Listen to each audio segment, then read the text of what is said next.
Hey now, it's a feel-good Friday afternoon, and this is 580 Sports Talk. Brendan Dworzinski, Dan Lucero, Spencer Dupuis here with you for the next 4 hours, leading you into Royals baseball coming up tonight.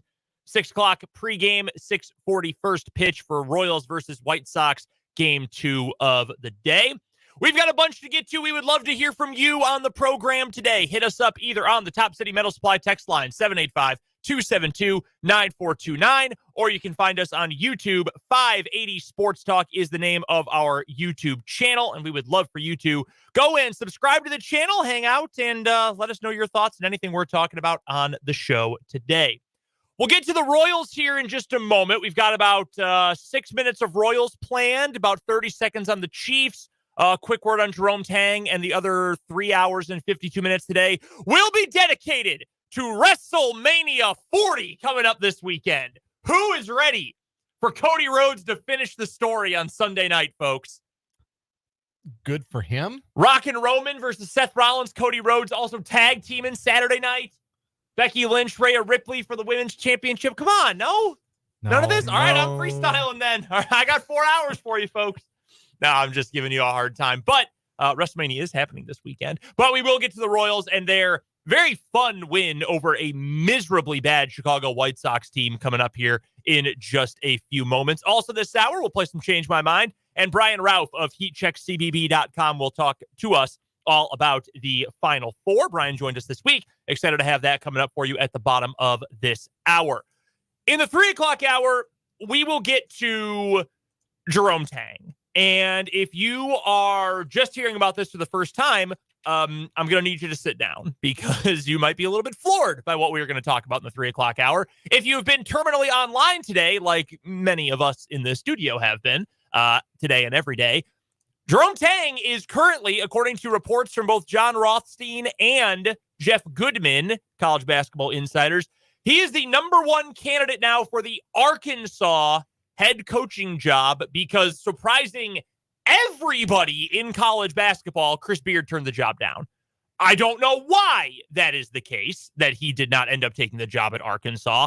Everyone in the world thought that job was done. Signed, sealed, delivered, over with.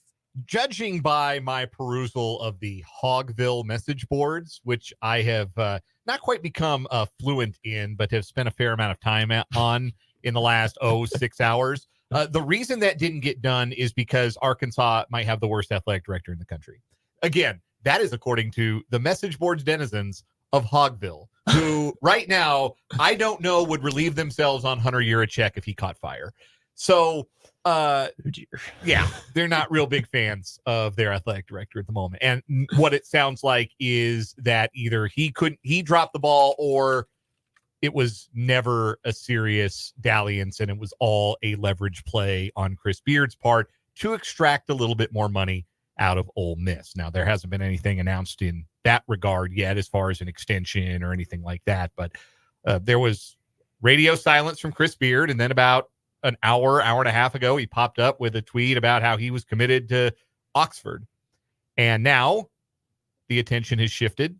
And all of the in-the-know folks in college basketball have said that right now, target number one, target number two, but current target number one is Jerome Tang for the Arkansas head coaching job.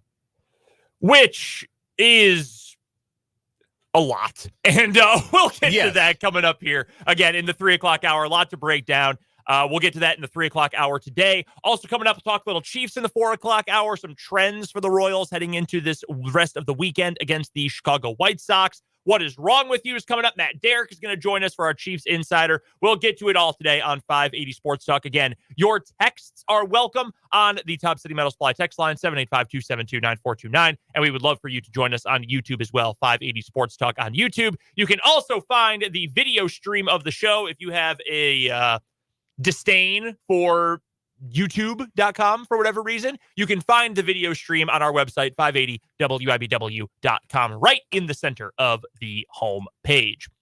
But with that, this just in, the Kansas City Royals just blasted the Chicago White Sox last night. There aren't many things more fun in baseball when you are on the right side of the big inning. You put up 8 runs in an inning and it just feels like it's never going to end. There aren't many things in a baseball game that feel that exciting, but that's what the Royals got to do yesterday and would have beaten the White Sox anyway. 2-1 the rest of the game still would have been enough to beat Chicago. Before we get to the Royals themselves, this Chicago team is pathetic. And they're not going to get the attention for being just a pathetic baseball team because currently there's an embarrassment to the entire concept of the sport happening in the San Francisco Bay area with the Oakland Athletics. Remember when I asked yesterday why the owners seem to be okay with the A's being this much of a carnival sideshow? And I think it's because some of them like having the attention diverted away from their own particular sideshows. I'm sure there are ownerships in Miami and Colorado and the north side of Chicago, or the south side of Chicago rather, who are saying, hey, as long as they're paying attention to them, they're not paying attention to the crap we're putting out there on the field. That's fine with us. Yeah. So you've got teams like Chicago who are more than happy to focus the attention on other teams. That reminds me of a friend of mine in high school who one time came up to me after a sophomore year English class and said, hey, I'm really appreciative that you take all the heat in class for not reading and doing the assignments because I also don't, but I don't get picked on. I was like, well, thank you, Nick. I'm not sure what I'm supposed to do with that compliment, but you're very welcome for that. That's what the White Sox are right now. They're me not reading Lord of the Flies in sophomore year English class. The Royals have done such a good job on the mound, such a good job hitting wise. No one was worried. Well, no rational person was worried that the bullpen was going to blow a lead of that magnitude last night. But it is nice to give the bullpen a low leverage kind of day. And this lineup, man, it is so impressive to me. Bobby Witt doing what he is doing, great. We thought he was becoming a superstar last year. He had a superstar season. Can he still be that player? Yeah, he's that dude. And I'm glad that he's going to be with the Royals long-term. No doubt about it. That is awesome. The only negative I have for you for Bobby Witt so far is he's 2 of 5 stealing bases. Yeah, and some of those caught stealings, just perfect throws. Yeah. And that's what it takes to get a guy with his speed. It has to be a perfect throw. And yeah, sometimes you get got. But I don't bear the scar tissue of the last 6 seasons as heavily as the dyed in the wool Royals fan might. I've been subjected to it. I've had to watch a lot of it for work. It has not been fun to witness. But again, I don't bear the scar tissue the same way that the diehard fan might. That being said, doesn't this team just feel different to you? I know we're only a week in, but doesn't it feel different watching the Royals than it felt at any point last year? Certainly. It does. But in even some of the seasons before, it just feels different watching this team. And the thing that I think is most encouraging through 7 games, even though we are, I know, talking about a team with a losing record, their losses have been close and their wins have been big. And that is a signal that over the course of time, things will even themselves out on the balance of a team that wins big but loses close. Close games tend to be coin flips. A lot of times, you don't necessarily run especially hot or especially cold in one-run games. Sometimes you can do it for a whole season. Like last year, the Marlins ran really hot in one-run games. They made the playoffs because I think they had the best record in one-run games in baseball. Yeah, how are things going for the Marlins to start this season? They got as many wins as the 3 of us and 6 other people we could snag up around the office today. Our 9 has the same amount of wins as the Miami 9. So one-run game performance can ebb and flow a little bit. But when you're crushing teams, and 2 of the Royals' 3 wins have been laughers, that's why we talk about run differential all the time, where if you're scoring more runs than your opponent, that tends to show itself in your record over the long haul. So even though they're 3-4 right now, I think they're like plus 15 in something like that. Yeah. I'm going to go and find their I don't know what's going on with the internet blocking me from Baseball Reference. I got to type it all the way out. I can't just go to BB Ref anymore. It's very annoying. 13 plus 13, 34 runs scored, 21 runs allowed. That can Pythagorean theorem says they should be 5-2. Right. Yeah. And you know, if there but for the grace of Will Smith go the Royals, like they could be 5-2 right now, very possibly. But that is the kind of thing that levels itself out over time. So it is a good thing Even though they are sitting at 3-4 today, it is a good thing that the losses have been close and the wins have been big. That is a signifier of some potential good things to come. And you look up and down the lineup, and it is things like this. It is Bobby Witt Jr., who is continuing to crush the baseball. You've got Nelson Velasquez. He is at his best when he is doing what? Hitting the ball really hard and really far. That's the kind of player he is. He's a masher, and he hit a home run yesterday. We've talked about Michael Garcia and what he has done so far this year in the 3 home runs, which is almost as many as he hit all of last year, lifting the ball a little bit more. You know who's hitting the ball really hard, really, really hard, and hit another couple of hard hits yesterday? Bobby Witt Jr. MJ Melendez. Oh, him too. Well, yeah, but I mean, Bobby Witt, but we knew that. Like, the expectation at this point is Bobby Witt's going to do that because I know we're only a few games into the season, but I think everyone agrees Witt is the centerpiece. He is the cornerstone. I thought you were teeing this factoid up. This is something I saw from the good folks at Cespedes Family Barbecue earlier today. Bobby Witt had 3 batted balls over a 110-mile-an-hour exit velocity in the same game yesterday. That's wild.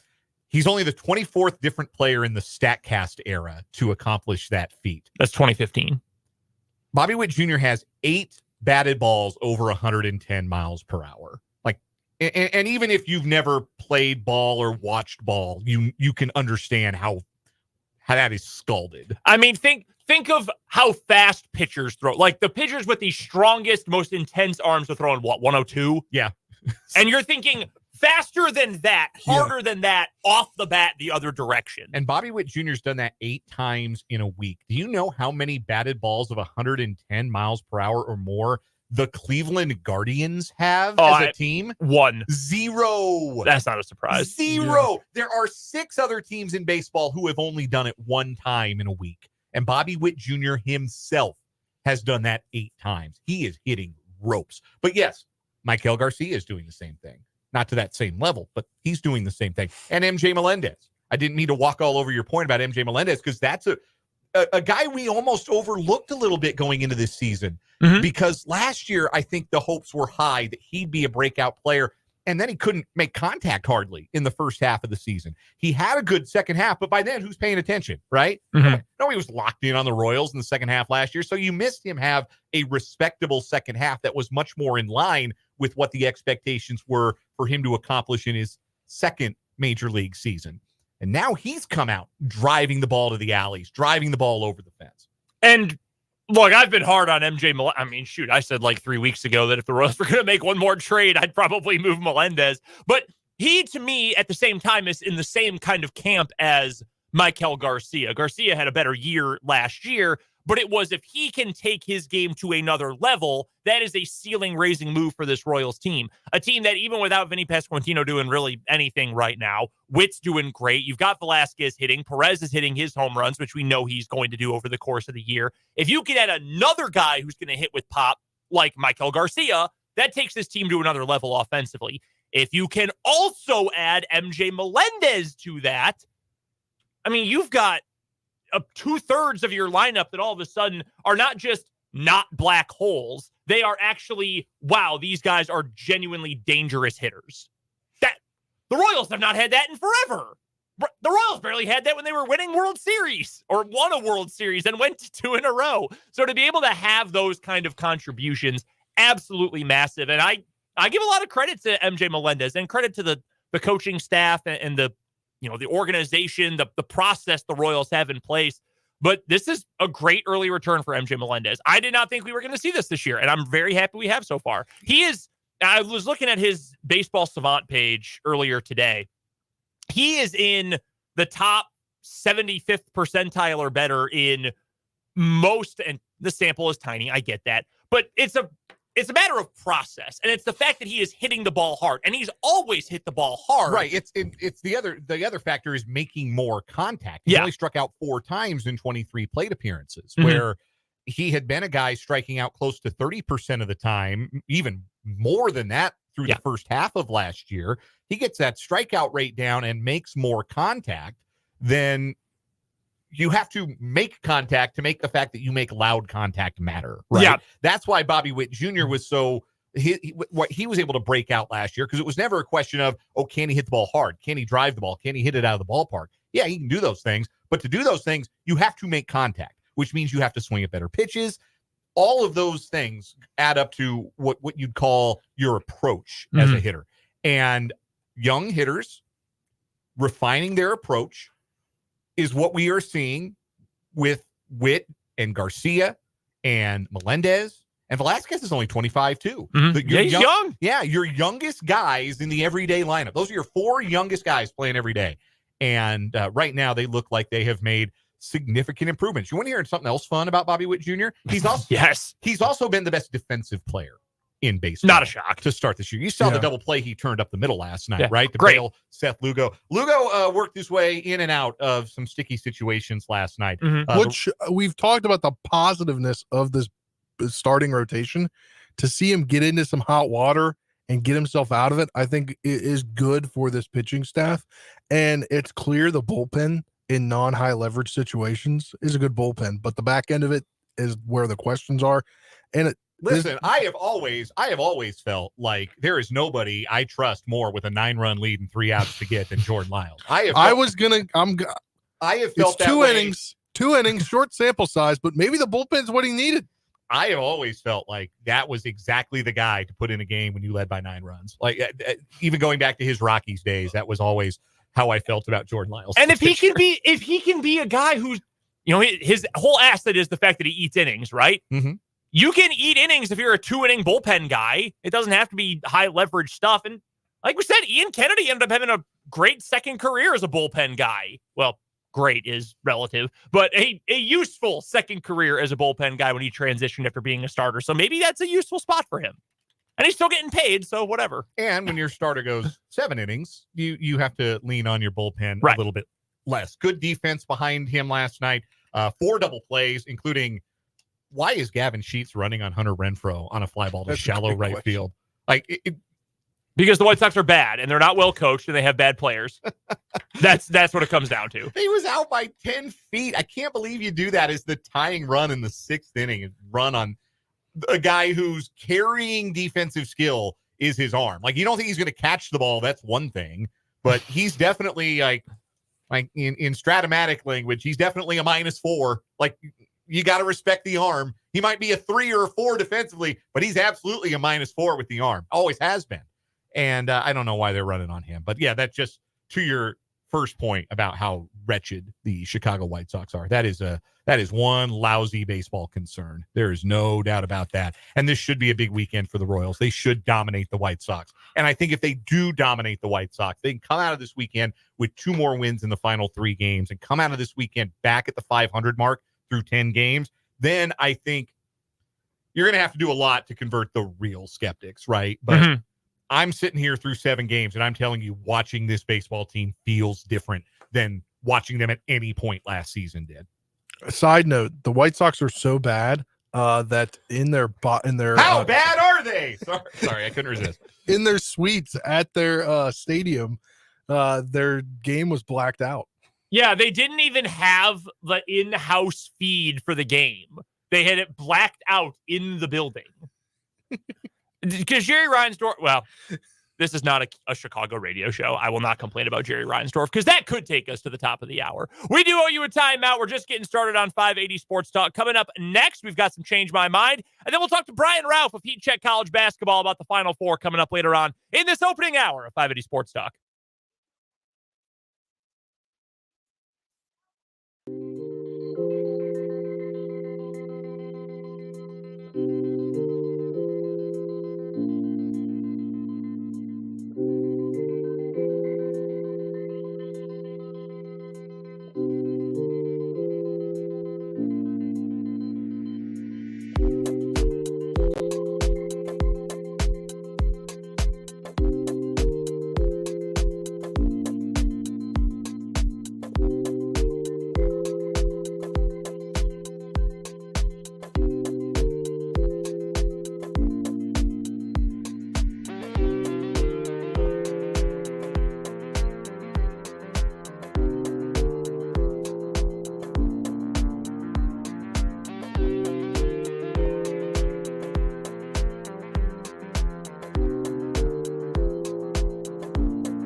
Friday afternoon here on 580 Sports Talk. Brendan, Dan, and Spencer with you. Brian Rauf will join us in just a little bit to talk some Final Four basketball. But first, some Change My Mind. So, guys, change my mind. Not only will Bobby Witt Jr. be an All-Star this year, Bobby Witt Jr. is going to start the All-Star game at shortstop for the American League. Ooh, okay. Let's think about this. On the one hand, Royals fans do love to stuff the ballot box when given an opportunity. And Yes, they do. I think the crowds will be a little bit bigger at the K this summer, early spring, so you have a little bit more attention to it, I think, from Royals fans.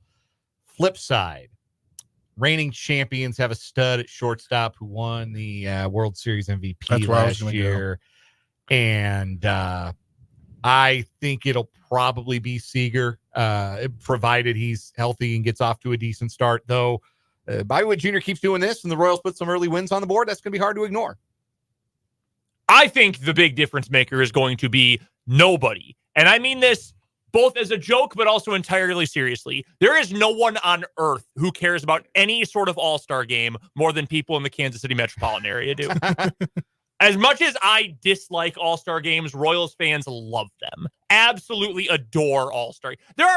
We still get texts from people who say, hey, remember vote for Omar? Yes, I do. I remember it very well. Who wouldn't remember it if you lived around here at the time? I think that is going to be a difference maker. The combination of getting votes from other people who say, wow, this guy's cool because he's awesome. He's sick. He plays great defense. He hits the ball. He's fast. He's awesome. And the fact that Royals fans stuff the ballot boxes for all-star games, I think will be the difference maker. I could see it. I could see it happening. You've got Seager out there in Texas. They get good crowds too. And then the Yankee shortstop, Anthony Volpe's off to a good start. People are voting for Yankees. So that's true. Bo Bichette's a very popular player, plays for Toronto at shortstop. It won't be easy by any means, but if the Royals can string together a decent April and Bobby Witt Jr. is at the center of it, and not just at the center of it, like playing well, but at the center of it, doing ridiculous baseball stuff that gets attention, the play he made behind second base last night, or the 3 batted balls over 110 miles per hour. If he is on the highlight reels doing absurd baseball stuff, he's going to give himself a real chance. I think that's good. The power of social media and the power of SportsCenter top 10. If he makes some SportsCenter top 10 plays, I mean, that helps his case because it gets his name out there nationally too, compared to just Kansas City, where they're already going to vote for him. For what it's worth, I love Corey Seager. He's one of my favorite players in baseball. I think Bobby Witt Jr. does more fun stuff on the diamond than Corey Seager does. Oh, absolutely. Yeah. Corey Seager ain't stealing 40 bases. I like Corey Seager a lot. I think he's one of the best hitters. I agree. I don't think he gets enough credit for how great a pure hitter he is. Fully agree. But Bobby Witt Jr. runs the fastest. Bobby Witt Jr. throws the ball the fastest. Bobby Witt Jr. hits the ball the hardest. He also runs the most. Yeah. That's the fun baseball stuff, right? Mm-hmm. So, no, I'm with you. I think that a solid early start for the Royals would get him the kind of attention he would need to pull off the vote, no doubt. But right now, I would say that Seager would kind of be my leader in the clubhouse, given that he's got a little bit higher Q rating right now, I think, among the people who vote. All right, you guys, what you got? All right, changed my mind. Somebody's going to draft Bronny James in the upcoming NBA draft. He declared for the draft and entered the portal today. Before we get into this, I'm pretty confused because did he not enter the portal already? No, well, it was reported. Because he was at Maryland the other day. That's what I'm confused about. He was already taking visits. Well, there's no rule. There's no enforcement. He could go visit every school in the country before officially entering. No one's going to stop him. It was just reported he had entered. Or let me rephrase that. He may have entered the other day, but confirmed it yesterday. That's true. Yeah. I am going to turn this down because I think LeBron James has a couple more years left. Yeah. If LeBron was done, if it was over for Bron, I think he comes out. And someone would draft him because they would either sign LeBron and then draft Bronny or vice versa, and it would have to work out that way. He's not an NBA player right now. He might be. Heard the scouting reports last year were that he's got the tools to be a nice bench piece. He's never going to be his dad. Yeah. But he was not very good this year. Has some defensive skill, some defensive tools that would be nice right away. But no, he's not even close to an NBA caliber player, even a late second. So the fact that LeBron's got some time left before it's going to be, hey, I said I'm going to play with Bronny before I retire, and I'm about to retire, so make it happen. I think we're still a year or two away from that, at least. So I think he'll stick around for another year. Playing somewhere else, though, even if Andy Enfield had stayed at USC, I think makes a lot of sense. I think Eric Musselman recruits him back. Could. I don't think he gets drafted. I think he goes back to USC. Musselman did get a couple of guys drafted in his time at Arkansas. I had a couple of, at least one lottery pick last year, Anthony Black. Yeah. Yeah. So, and not outside the realm of possibility, certainly, that he comes back. Eric Musselman said he wants to actually have a phone call with him. He talked about it earlier today after he met with reporters. I mean, I'm sure he would. Yeah. I don't know. Bronny's such an interesting case. By all accounts, I mean, good kid, works hard. Like LeBron, the amazing thing about LeBron, like him or not, is that in terms of like staying, I mean, he's always in the spotlight, but doesn't seem to meddle with his kids that much, which is very unique for stars. Yeah. He's as normal a dad as I think it's possible to be when you are that much in the public eye. Yeah. It's kind of incredible. And to narrow that further, as normal a sports parent as you can be when you are that prominent a sports parent. Yeah, no, that's definitely even true. by the standards of sports parent. Gotta go quickly. Do you have one? Yeah, change my mind. The Royals back end of the bullpen is going to turn it around, and they're going to help them win multiple games, and they are going to get to 75 wins this year. I mean, yes, that's the number I picked. So yes, I'm not going to change that opinion. Yeah, I'm not going to change your mind. How about 80 wins? No, still don't think 80. Yeah, I haven't seen enough to get me to start to change my initial assessment of where they were at. Coming up next, Brian Rauf of Heat Check College Basketball joins us on 580 Sports Talk.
Gravity Sports Talk rolls on here on this Friday afternoon. Brendan Dworzinski, Dan Lucero, and Spencer Dupuis joining you on this Feel Good Friday, getting ready for the Final Four coming up tomorrow. And to preview this weekend's Final Four, we are now joined by Brian Rauf, college basketball writer for HeatCheckCBB.com. That's Heat Check College Basketball. You can also find him on Twitter, where his handle is @BRauf33. Brian, thank you so much for joining us today. We'll get to a little more on the tournament in a bit. We'll get to our local teams here in a moment as well, because we really wanted to get your perspective on the start of this offseason for KU and K-State. But the big picture question I've got to ask you to lead this off here, I have heard so much, I've seen so much of it on Twitter, that this is a bad NCAA tournament. There haven't been a ton of Cinderellas. The one Cinderella in the Final Four is a power conference team. It's a team from the ACC. Do you feel like this has been any worse of an NCAA tournament than any other given year?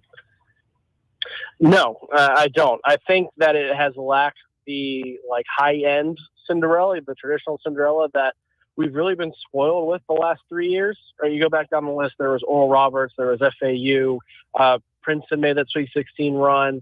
There's been so many just shocking upsets and shocking Cinderella, like monumental historical events.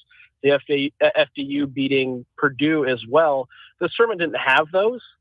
So it's easy to say it doesn't have the memorable first round game, right, or first round matchups that we think of. But this is one of the highest rated tournaments ever from a TV standpoint, which shows that interest is there.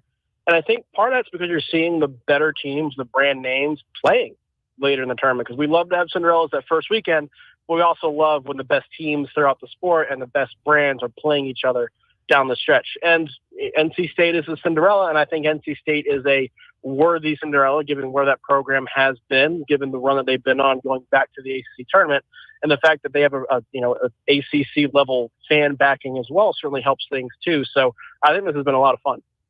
Before we get to the Final Four, I'm going to get your picks for the national semifinals, national championship coming up here in just a moment, Brian. I did want to ask you a little bit about KU and K-State, our two local programs, and we love to get outside perspectives, guys who cover the game nationally, to give their take on our local teams, because sometimes we get a little bit too close to the forest to see the trees. And I wanted to start with KU, and by Kansas standards, a disappointing year, getting a 4 seed, winning 23 games, and even winning an NCAA tournament game. But obviously, Bill Self's program wants to win national titles, contend for national titles every year. What was sort of your perspective on this year for Kansas basketball? And at the same time, how aggressive KU has been in the transfer portal already to try to reverse that fortune?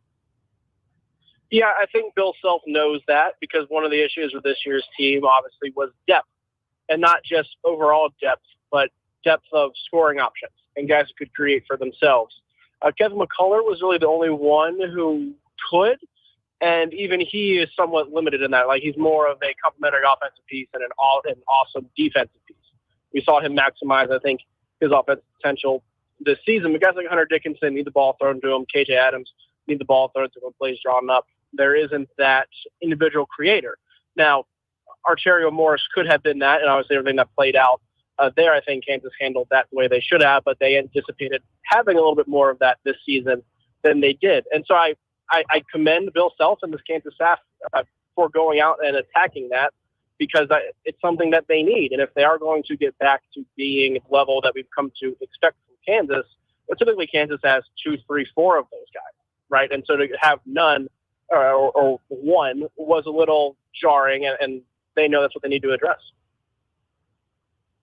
Do you think Kansas can get into that tier again, which, I mean, the program won a national title just 2 years ago, but with a point guard who doesn't really score in DeJuan Harris, a 4-man in KJ Adams who is great energy, great defense, but he can't shoot unless he's within 5 feet, and then a big man in Hunter Dickinson who is a very talented scorer and rebounder, but again, like you said, he's not going to create for himself. Do you think a core like that can still lead you to the promised land?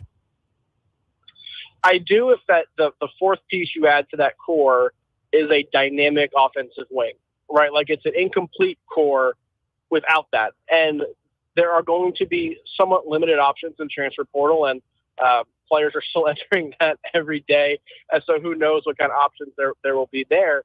But if they're able to find that, or find 2 guys who can produce offensively, or somebody like Johnny Furphy takes a huge step forward, then yeah, I think they can. But right now, as we sit here on April 4th, there's a lot of uncertainty and questions about that because it's not there on your roster yet.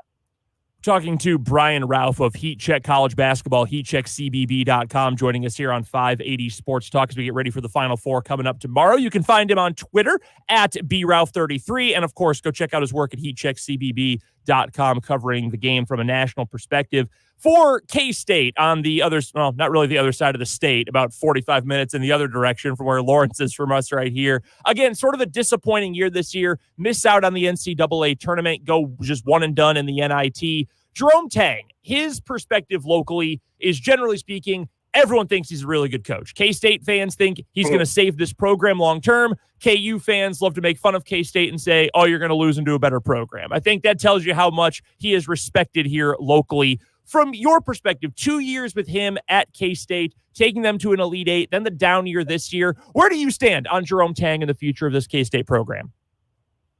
I think it's in good hands. Like I think he is one of the better coaches nationally. You can argue about where exactly he ranks, but there's no doubt that he's a good coach, right? And the fact that this season was disappointing, I think is a testament to the job he has done, because if you went to Kansas State fans 2 years ago, what the SIT program was in, it was like, all right, you're going to hire a coach, and in 2 years, missing the tournament and being on the bubble on the wrong side is going to be viewed as a major disappointment. I think they would take that, and it's because of how surprisingly successful they were that first year. He's shown his recipe and kind of the way he wants to play with a ball-dominant lead guard and have enough supporting pieces around him. They did that the first year. They did not have, I thought, enough supporting pieces around Tyler Perry this year. But going out in the transfer portal, landing Doug McDaniel, you have your Perry replacement to take that lead guard role. I think who Kansas State adds around him in the portal is going to be huge in the tournament if they're able to get back to the tournament or not. All right, Brian, let's get to the NCAA tournament itself. Final Four coming up this weekend. Let's start with the obvious question, okay? If UConn doesn't win, it's the biggest disappointment and letdown for a team since when? Maybe since the RJ Barrett, Zion Williamson Duke team didn't make the Final Four and lost in the Elite Eight to Michigan State. Just because this UConn team has been so dominant, and the 30-0 run they went on against Illinois in the Elite Eight, right, showed that they had another level, even to the other level that they were playing at.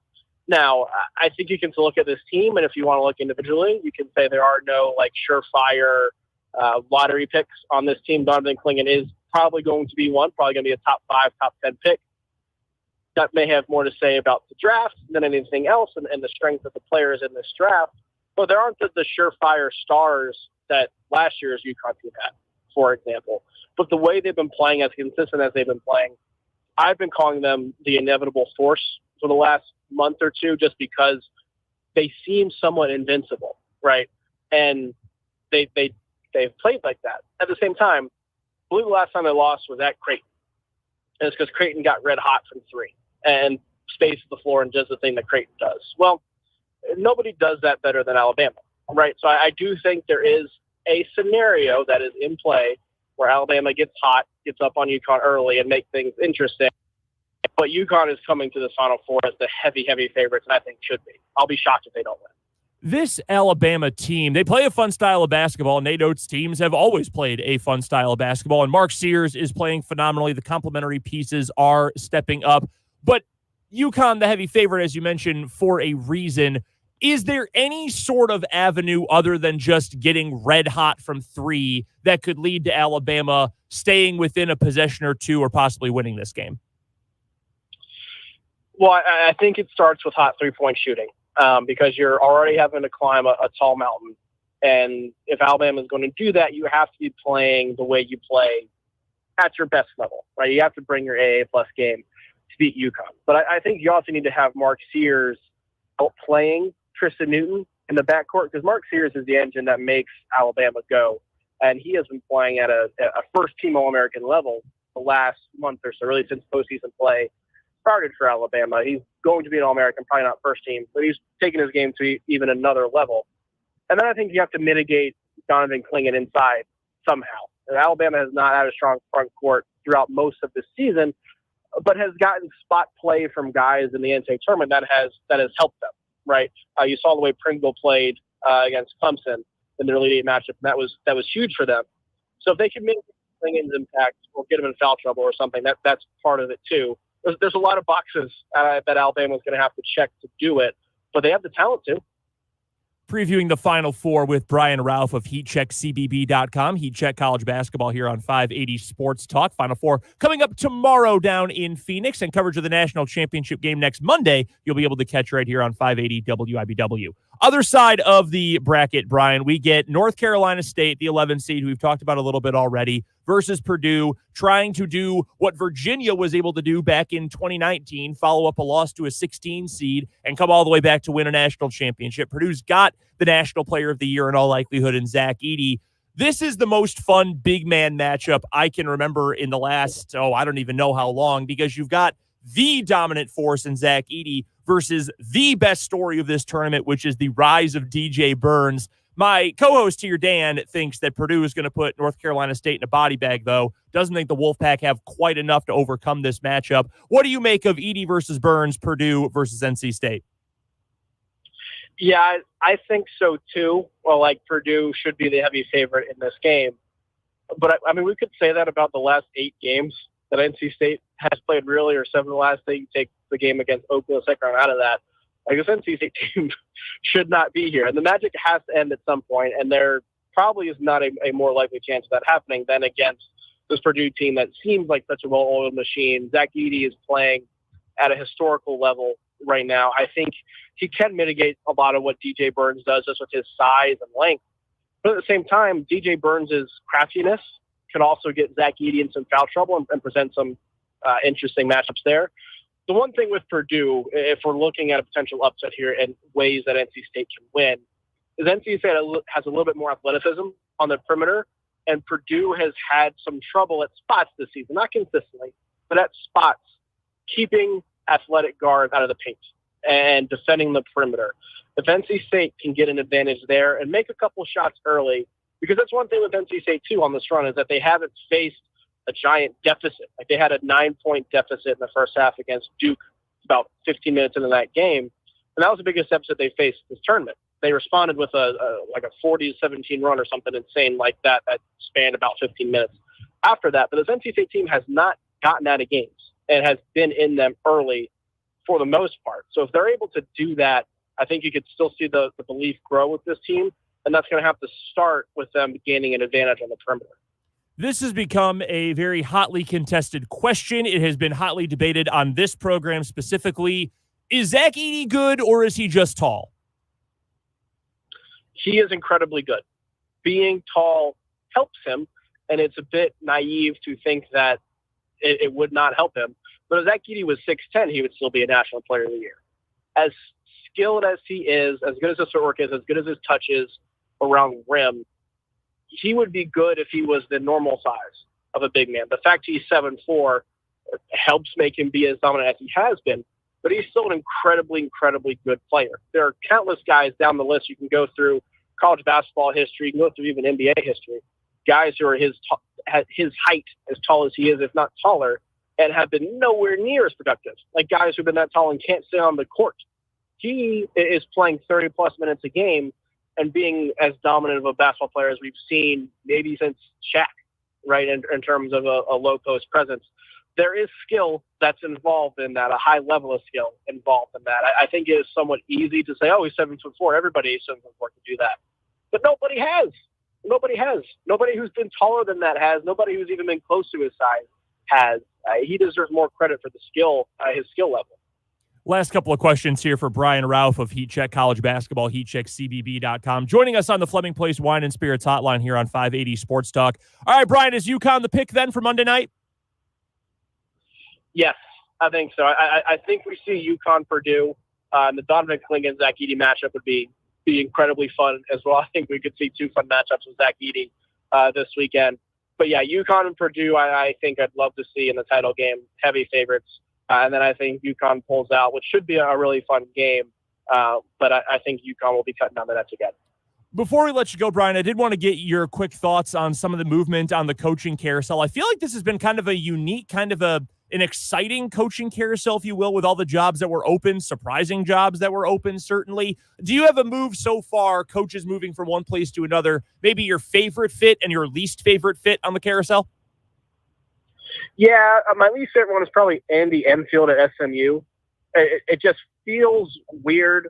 And I know that Enfield is essentially a parachute job for him because he's been on the hot seat for USC off and on for what feels like as soon as he got there, which has been about a decade ago now. He's been on and off the hot seat. So this was something I think he did to kind of restart the clock.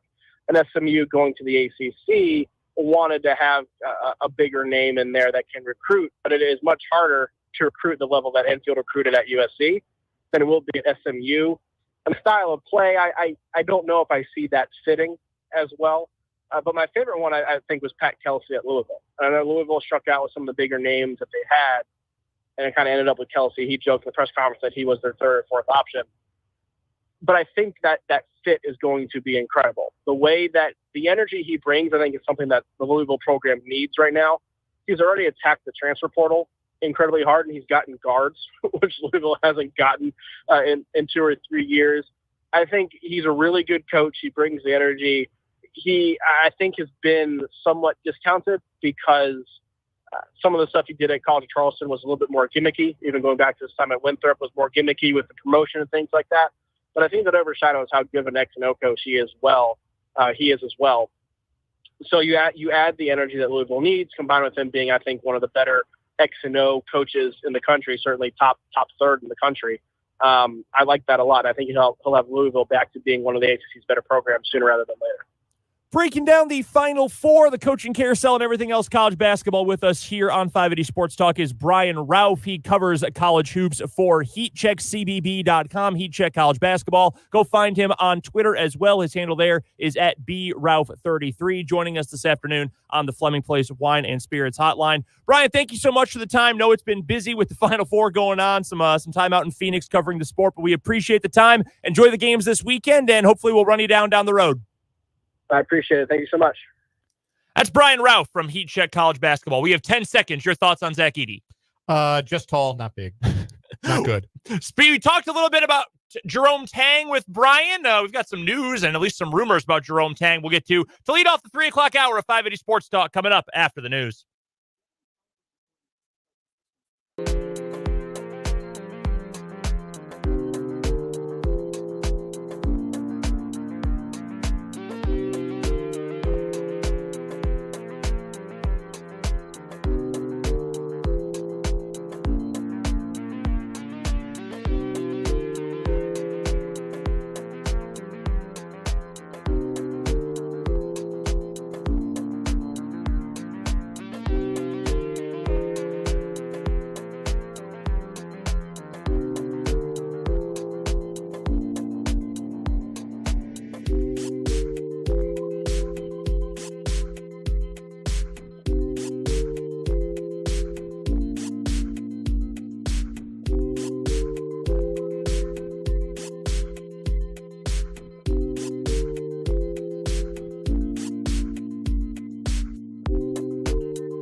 the 3 o'clock hour of 580 Sports Talk, and it's a feel-good Friday afternoon. I'm Brendan Dworzinski. That's Dan Lucero. That's Spencer Dupuis. We're with you until 6 o'clock today when we've got Royals baseball coming your way. Game 2 between the Royals and the White Sox coming up early this evening. We'll preview the rest of the Royals weekend coming up later on in the show today. Also this hour, Matt Derrick is going to join us for our Chiefs Insider on the Fleming Place Wine and Spirits Hotline.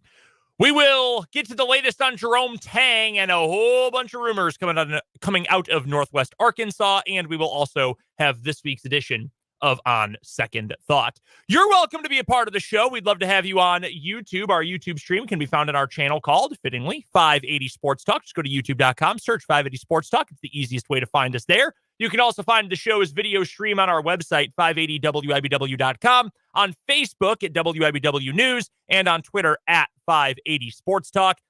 And, of course, you can hit us up on the Top City Metal Supply text line, 785-272-9429. From construction sites to renovations, from the farm to the garage, Top City Metal Supply understands the value of precision and cost efficiency. No more wasted materials, no more wasted money, just metal cut to the exact size you need. Top City Metal Supply is on South Beacon Boulevard, just north of Forbes Field.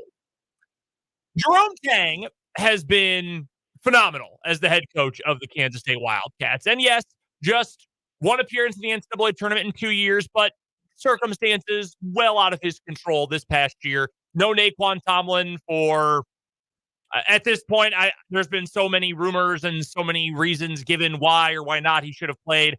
I don't know exactly what happened in Aggieville that night. I just know he never played for K-State. Right or wrong, he was never there. Jerome Tang was planning for him to be there.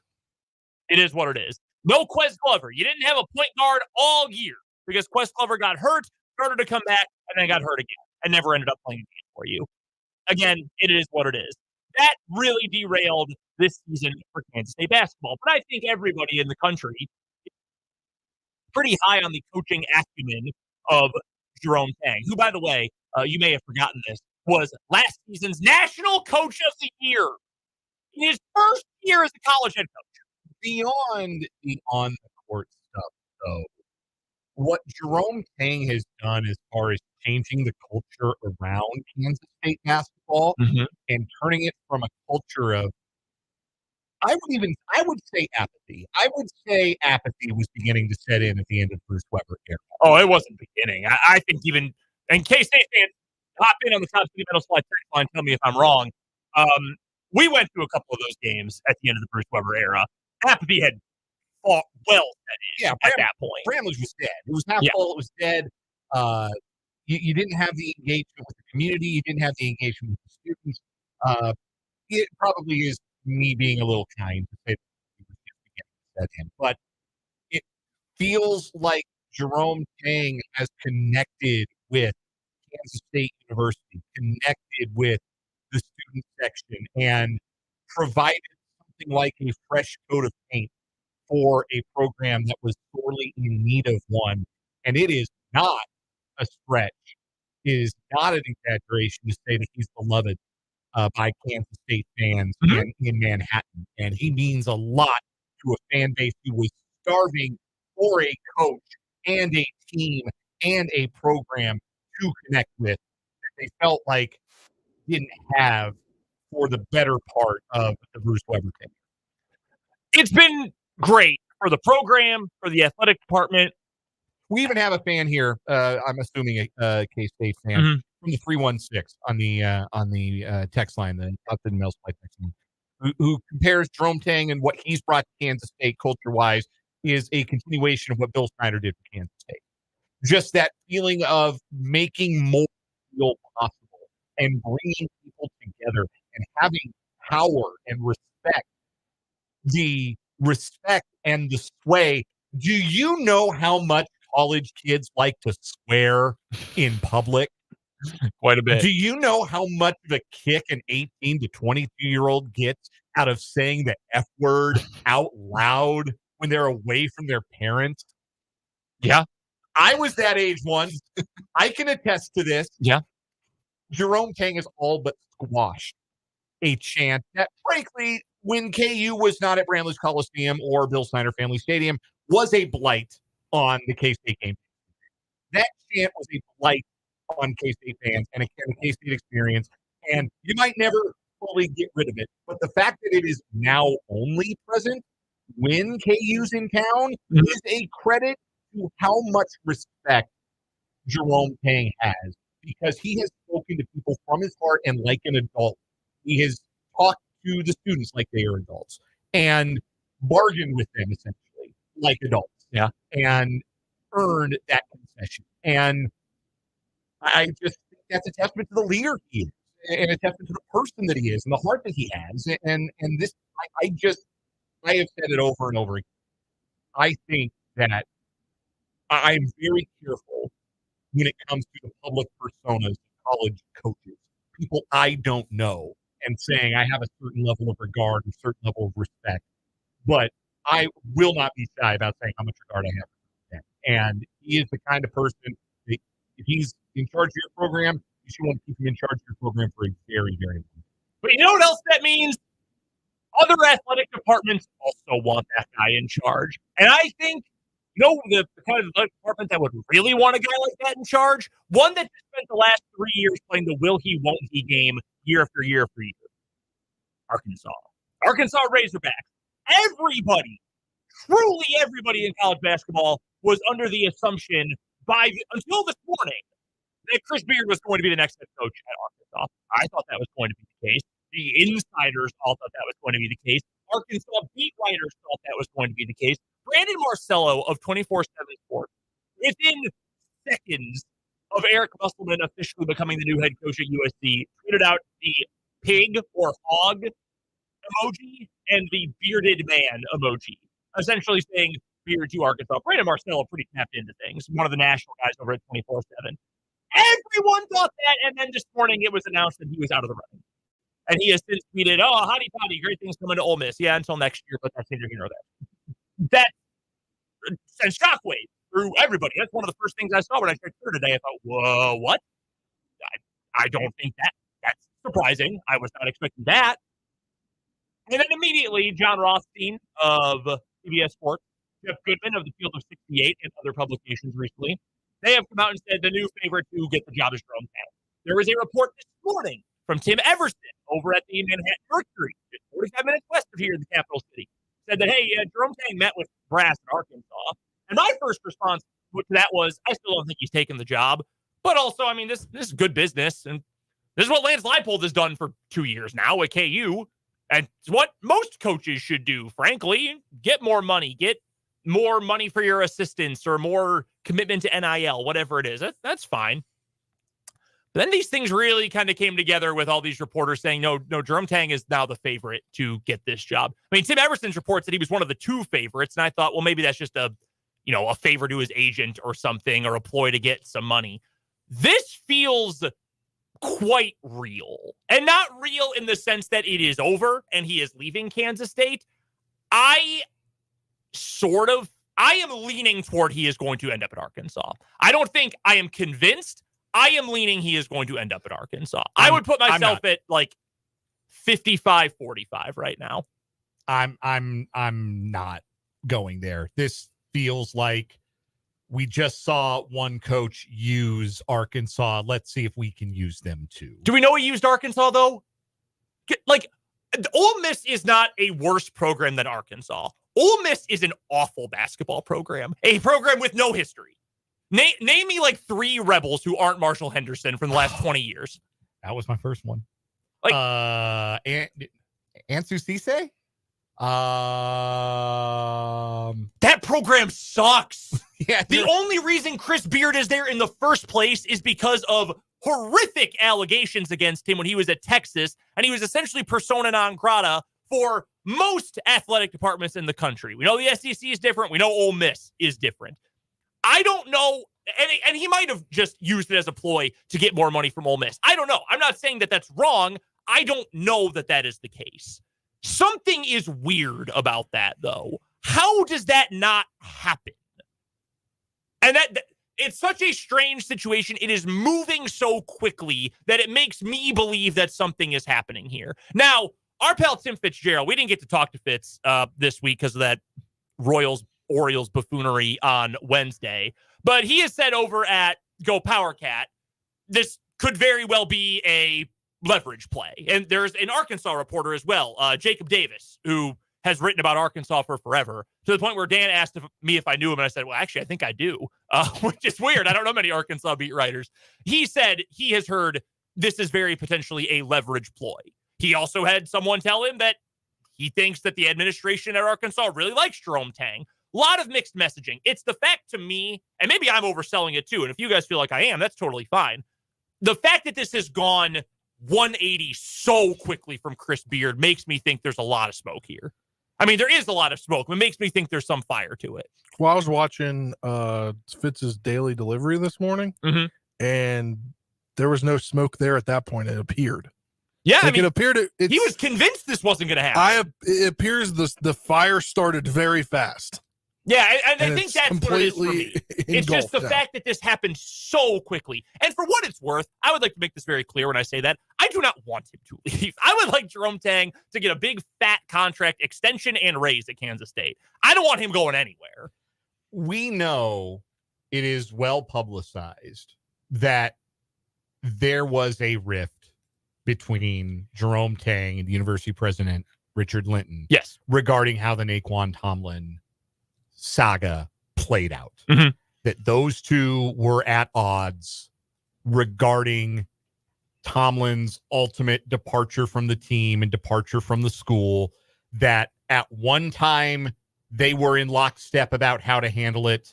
Tim Fitzgerald reported all this out originally and told us all what it was. And then for some reason, like 3 weeks ago, Richard Linton did an interview with the Manhattan Mercury, and everything that he spelled out was exactly what Fitz told us, that there was a bit of a change of heart on the basketball side, and there was not a change of heart regarding Tomlin's ability to come back on the administrative side, and the administrative side ended up winning out. So we know there was some tension. What we don't know is how resolved, to what degree that tension has resolved itself. And when there's that lingering note of tension in the air, it is only natural, I think, for Jerome Tang and Jerome Tang's representation to think, hey, here's a chance to squeeze a little something out of our situation. I know they redid Tang's contract and extended him a little bit after his first season, after they went to the Elite Eight. That was simply the smart thing to do. But what if you go back and maybe get a little bit more? Maybe another year, maybe a little bit of a bump, maybe a bump for my assistants, maybe a little bit more commitment on the NIL side.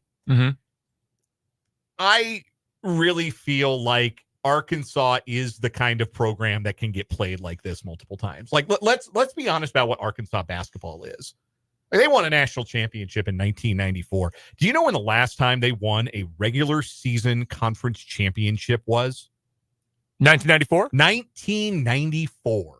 Great call. That is the last time Arkansas won the SEC. Yeah. And that is not, until recently, been a particularly stellar basketball conference. Yes, Kentucky's in the league, and they win a lot of conference championships, but no one, when Florida won back-to-back titles, was saying they were really toughened up by the SEC. No one said that. We're going on 30 years without a regular don't season. Say that. That's the year I was born. Championship. No.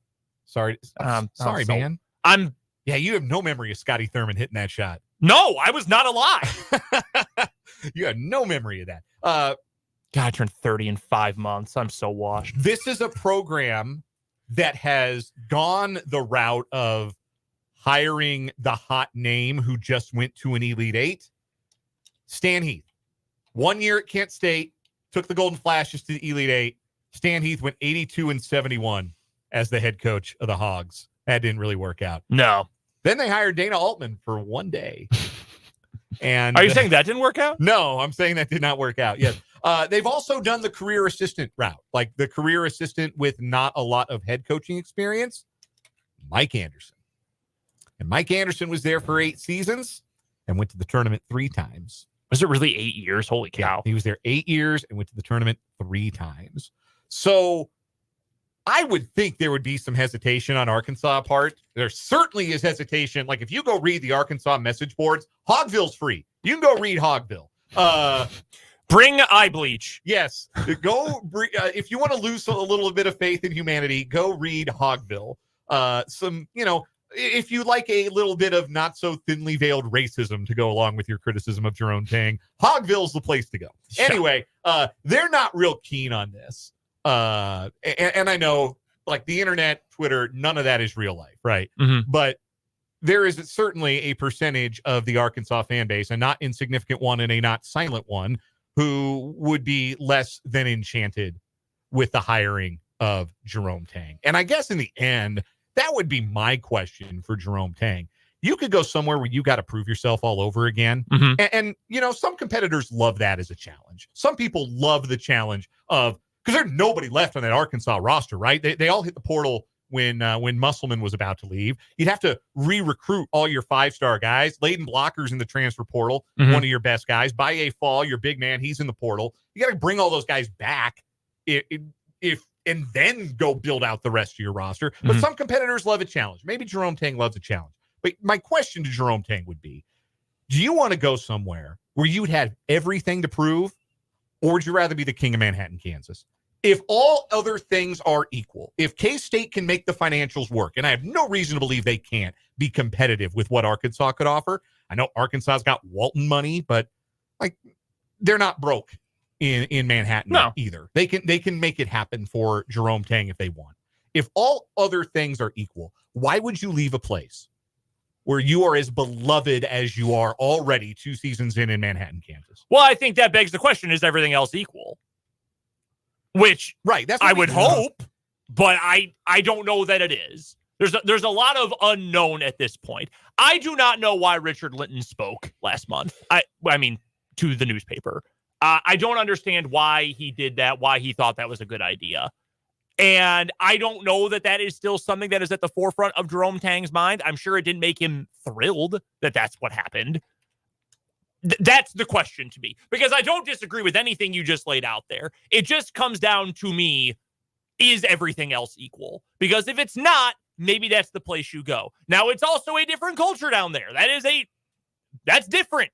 Coaching in an SEC school, even if it's basketball, it is different. The expectations are different. This isn't like the Chris Beard situation where, oh, shoot, we made it to the tournament. That's nice. When does that start? What month is that in?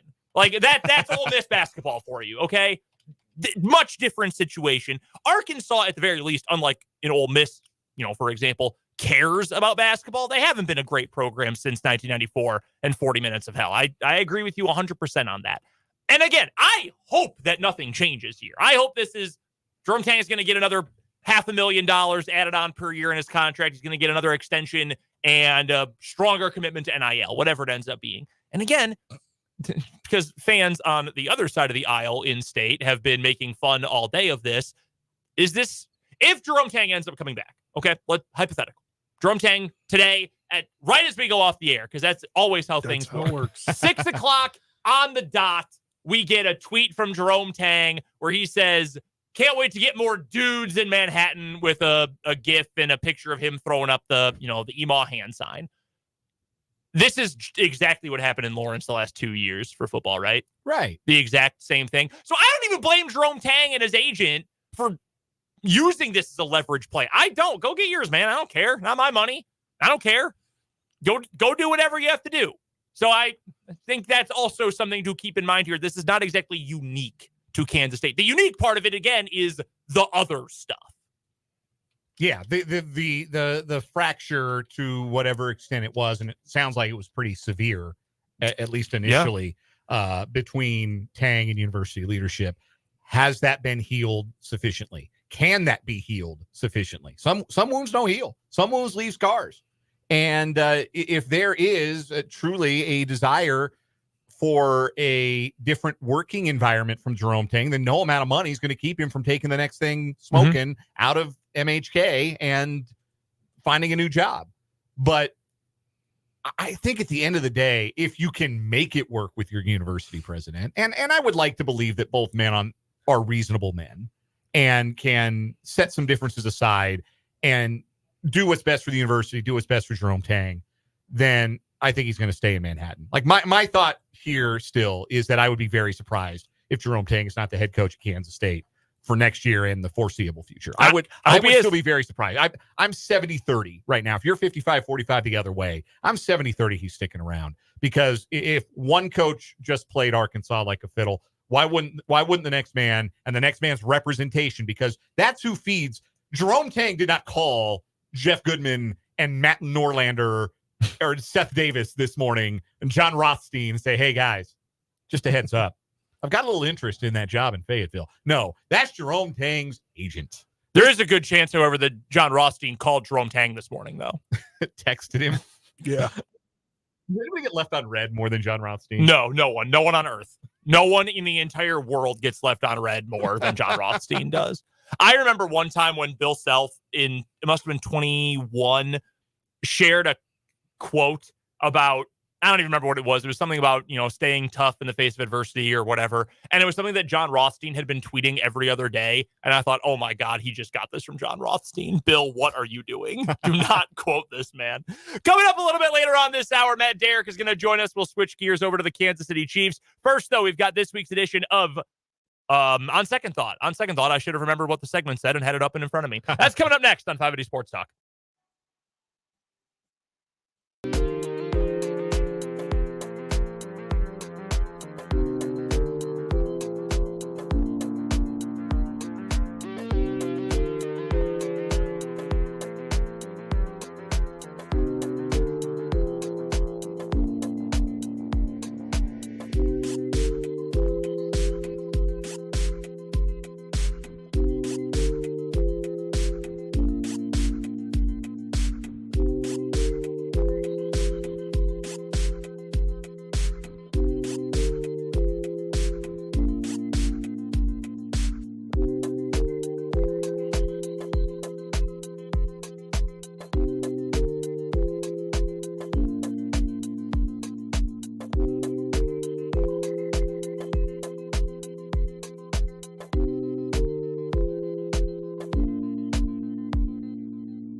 second thought, our weekly Friday staple here on 580 Sports Talk. Mea culpa for bad takes. I'm not going to go as far as to say it requires an on second thought yet. I've had all good takes this week, so I have to stretch it a little bit. Okay. I'm not going to go as far as to say it's a true on second thought, but I have been pretty tough on MJ Melendez over the past year plus at this point. It just, last year from April through July was just so ugly. But he's been great so far. He is crushing the ball. He is hitting it where they ain't. He's hitting it with power. He's shown pretty much all positives so far. The glove is never going to be there. It is what it is. He's a better hitter than he is anything else on the diamond. But no, I've been very impressed by him so far. So after saying before this season, maybe we should trade him in Kansas City for like a fifth starter, that was wrong. I will say that right away. That was wrong. And I'm glad he's doing well. I'm very happy for him. The younger the players are, like the next generation of players that are young and in baseball now, they see all the things you say online about them. And I'm not out here tweeting MJ Melendez is a bum regularly or anything, but I'm sure it was hard for him. I'm sure he saw plenty of stuff that made him feel like, damn, everyone's against me. And that's only making things harder. So I'm happy for him. And I'm glad he's playing well. On second thought, I did not think Purdue was going to reach the Final Four this year. Apparently, the thing you need to do if you want to get to a Final Four, if you're a school that hasn't done it in a very long time, is get a 1 seed and then lose to a 16. Because so far, 1 seeds who do that are batting 1,000 in reaching the Final Four the next year. 2 for 2. Virginia did it, obviously, and now Purdue has done it. I was pretty underwhelmed by Purdue when I got to see them during the regular season. Obviously, Edey puts up the big numbers, and he's impossible to guard, and he gets to the free throw line. So they were obviously good. Like, I didn't begrudge them their number 1 seed, but I thought a team that could speed them up could maybe take them out of the tournament. A team that could really shoot might be able to get them out of the tournament. A team that could be physical would maybe get them out of the tournament. And they have taken down teams who that describes on their way to a Final Four. So tip of the cap to Matt Painter, who I've never had anything against. I just didn't think he was maybe cut out for the grind of March. He's proven me wrong. Purdue has proven me wrong. They're in the Final Four. Spoiler alert for later on in the show. I think they're probably going to win tomorrow night and get to the national championship game. And they deserve credit. And I will be the first to give it on second thought. All right, my on second thought, I can't remember if it was it had to be last week or the week prior. We were talking about the promotions at ballparks, and I brought up the Marlins promotion, the all-you-can-eat promotion. Yeah. And saying, well, the Marlins are going to be good this year. They're worse than the Rockies, than the Athletics, than the Nationals, than the White Sox. They have yet to win a game this year. They're 0-8, I believe. Yeah, they stink. Yeah, I said, they're not going to be a bad team this year. Well, they have yet to win a game. It does hurt that they lost their best pitcher, Yuri Perez. That really blows. Well, they lost their best pitcher at the end of last year. Remember, the reigning Cy Young winner, or the Cy Young Award winner from 2 years ago, Sandy Alcantara. That's true. He tore up his elbow. He needed Tommy John at the end of last year, so they weren't going to have him this year. And then losing Yuri Perez, it's a bummer for baseball, not just the Marlins. 20 years old, electric arm. He's going to miss the season. That's obviously not what you want solidly. Also, all these Marlins losses, aside from their opening day loss to the Pirates when they lost 6-5, they're not close. Lost by 5, by 6, by 2, by 3, by 2, by 8, by 3. I mean, they're getting hammered. That's what makes me say it's an on second thought, because I thought they're like, if they were 0-8 and lost all 1-run games or 2-run games, you feel a little better about it. Yeah. But, yeah, ugly for them. Still one less win than the Mets, though. Coming up next on 580 Sports Talk, Matt Derrick will join us for our Chiefs Insider.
Joining us on the Fleming Place Wine and Spirits Hotline is our good friend Matt Derrick from ChiefsDigest.com. That's where you can find all of his great work covering the reigning Super Bowl champions, the Kansas City Chiefs. You can find him on Twitter as well, at Matt Derrick. He joins us every Friday at this time for our Chiefs Insider.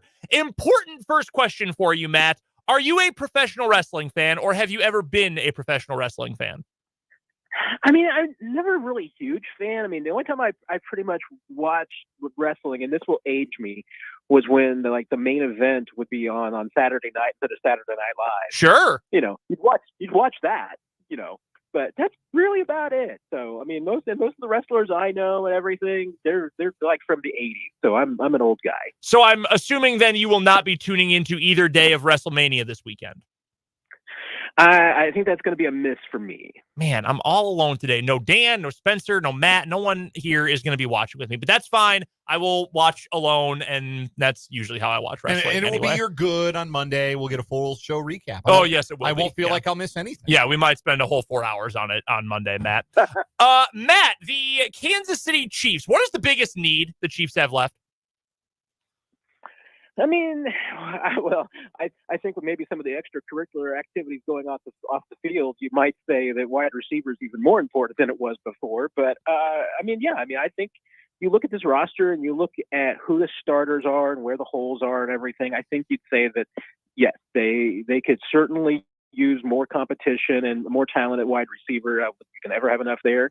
And I think you'd say the left tackle spot. I would probably add defensive line as well, particularly on the edge, just because you've got some guys who are going to be injured to start the year.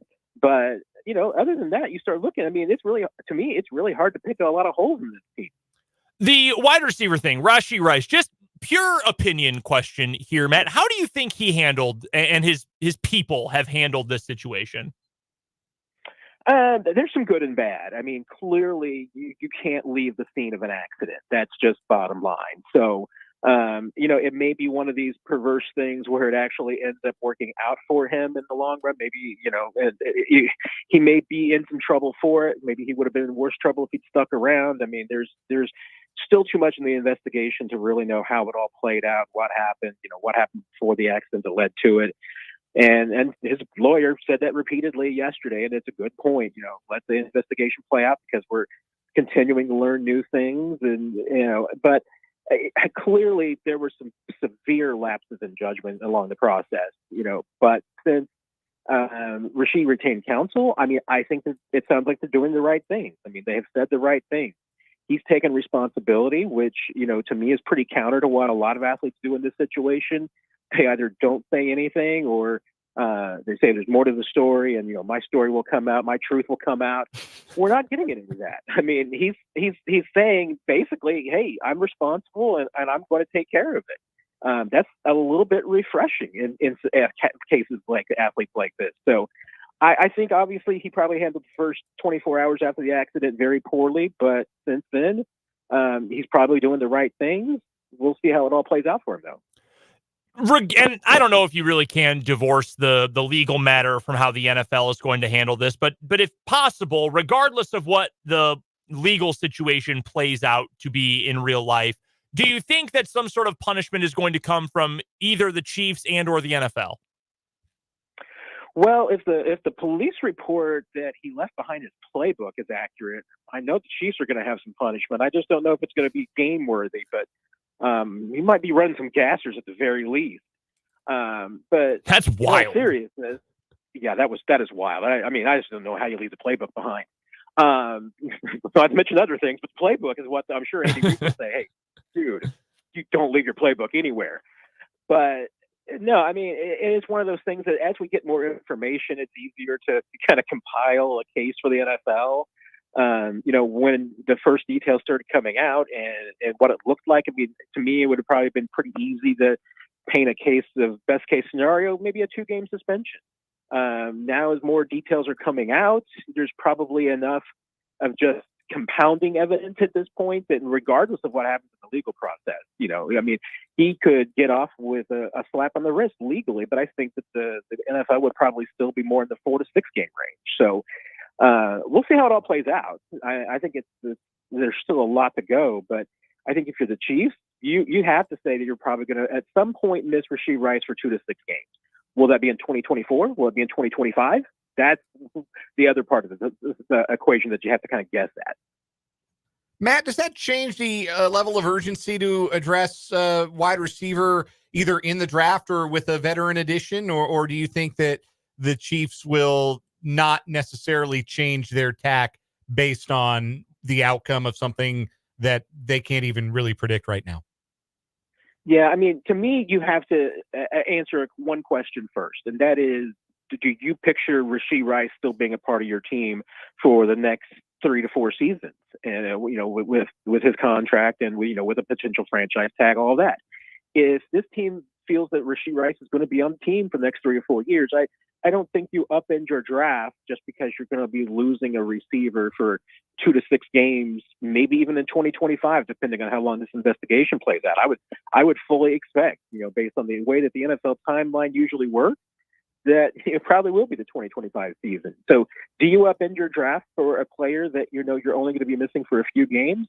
I don't think you do. I think you stick to your plan. I mean, it doesn't mean that you draft an extra receiver just because of it. I mean, I think you stick to your board. If that's the best available player at that spot, you take it. I think that Brett Veach has learned that over the years, that you can't force a bad pick just because of something that happens off the field or the situation of your roster. You can't do that. Does it make it maybe more likely that you get some insurance, like, bringing back a McCole Hardman or looking at another veteran? Yeah, I mean, I think that does. But I think the Chiefs are smart enough to know that, and Brett Veach absolutely is, that you just can't change your draft strategy based on something like this happening, because that's how you lead that leads to bad picks. Matt Derrick is our guest. He is our Chiefs insider from ChiefsDigest.com and joins us on the Fleming Place Wine and Spirits hotline every Friday at this time here on 580 Sports Talk. Again, check out his work at ChiefsDigest.com. Find him on Twitter at Matt Derrick. Matt, the Chiefs and Clyde Edwards-Helaire announced a reunion earlier this week, a one-year deal for the former first-round pick. A two-question here for you, Matt. Were you surprised about the reunion, and do you think that the Chiefs would be content to move forward with Clyde as their number 2 running back next year? Yeah, I mean, very modestly surprised, only because, I certainly felt like the Chiefs, you talk about, somebody on your team, even in your organization, is like, hey, would you bring this player back? Would you keep this employee? Clyde was one of those guys. Yeah, you absolutely would keep. The Chiefs liked him. They thought he was, productive when healthy. They liked his attitude. He's a good teammate. He's popular in the locker room, all of that. So, I mean, to me, Clyde was always a player that the Chiefs could picture bringing back. I just think I got the feeling that Clyde kind of wanted a change of pace, but I think he made ultimately a right decision, because, if there weren't offers out there, I think McCole Hardman's path kind of showed. You don't just take an offer for a change of scenery to get to a new team. You gotta make sure that you're in a place that you can succeed in. And Clyde's in that place. I mean, he knows the offense. He knows that if he's healthy, he can get some opportunities. He's in a place right now that, if the Chiefs don't add anybody else, either through the draft or through free agency, he's going to be the number 2 running back and could get some opportunities. And I think he's going to have a much better chance of having a productive year in Kansas City than somewhere else, in which case, maybe that improves his chances of getting a better free agent deal next year. So I think he made the right decision as far as, sticking with an organization that he knows and knows him and trusts him, rather than, seeing what McCole went through in New York. And, the question is, does this preclude the Chiefs doing anything else? No. I mean, and I think they still have the same amount of interest in a guy like J.K. Dobbins. My only question would be, does J.K. Dobbins have the same amount of interest in the Chiefs, knowing that there's another mouth to feed in the backfield, and, feeling like maybe he's not going to have as many opportunities, but, coming off the Achilles, maybe that's okay with him. I mean, he might be, realizing that he doesn't have, and coming back, he's not going to be ready for a full-time role at 24.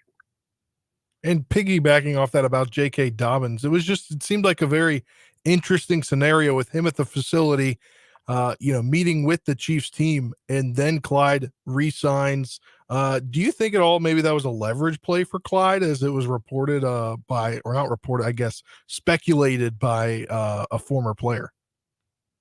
Oh, it absolutely could have been. I mean, you never know with these things. So, yeah, it absolutely could have been. I mean, and maybe it was a leverage play by the Chiefs. The Chiefs were saying, hey, look, Clyde, we got an offer for you here right now. But, if JK signs it, it's the first guy to get the contract. So it could be both ways. You never know about those things. But I think it's a win-win. I mean, it's a small risk for the Chiefs. I mean, it's not a big financial investment.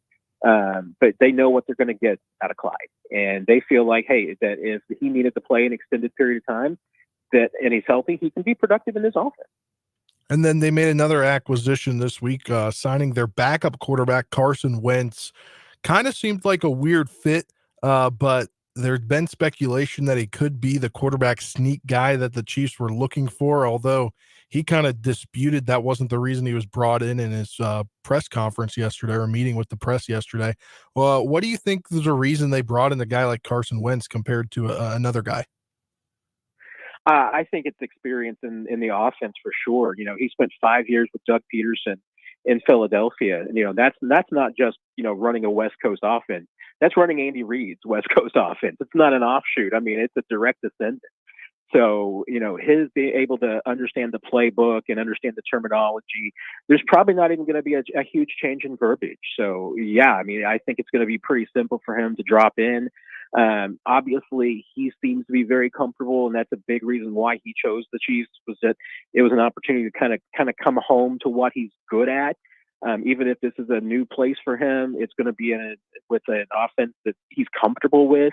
Obviously, he plays the culture of the team being a big part of it too. I mean, I think, and the Rams would be the exception to the rule, but, you look at some of the places that Carson has been in the last few years, and I think you could say, hey, these were teams that were in a little bit of maybe coaching disarray, organizational disarray, and that can be tough for any quarterback. But we know in Kansas City, things run like clockwork. And, the Chiefs feel like this is the guy that if they had to play for, a period of time without Mahomes, he can keep the show running. And, I think that experience is one thing that he had that no other quarterback had, because I think those 5 years in Philadelphia were pretty critical. Wrapping things up with Matt Derrick, who covers the Kansas City Chiefs for ChiefsDigest.com, joining us as he does every Friday at this time for our Chiefs Insider on the Fleming Place Wine and Spirits Hotline. Matt, from Tuesday night, how surprised are you by how lopsided the stadium vote was in Kansas City? Yeah, that really did surprise me. I thought there was a decent chance that it was going to fail. It certainly seemed like that was the direction it was going, but I thought it was going to be fairly close. Didn't expect a 16-point blowout, but I think that was fairly reflective of a lot of things. And we'll see if these teams learn lessons from this election. I mean, the voters, I've had enough experience in politics to know that voters are telling you something when you get a margin like that. And if the Chiefs' lessons and the Royals' lesson to learn from that is simply that, these were maybe plans that just weren't all fleshed out all the way, I don't think that's it. I mean, I think there's more to it than that. And, there's no doubt that Royals fans, I think, need a compelling reason to leave the K, and I don't think that they did a good job of that. I think that the Chiefs' plan was, very, very rough, and I get that to a point, because the way that deal was structured. I mean, remember, the Chiefs and on a new Arrowhead wouldn't start construction until 2028. I mean, that's forever. And stadium, design and construction. I mean, whatever they came up with for plans right now could be completely outdated by the time that they put a shovel in the ground. So, I think the other lesson that we learned probably too is just that it's very difficult to ask one county and jurisdiction to bear the expense for these teams, both of them.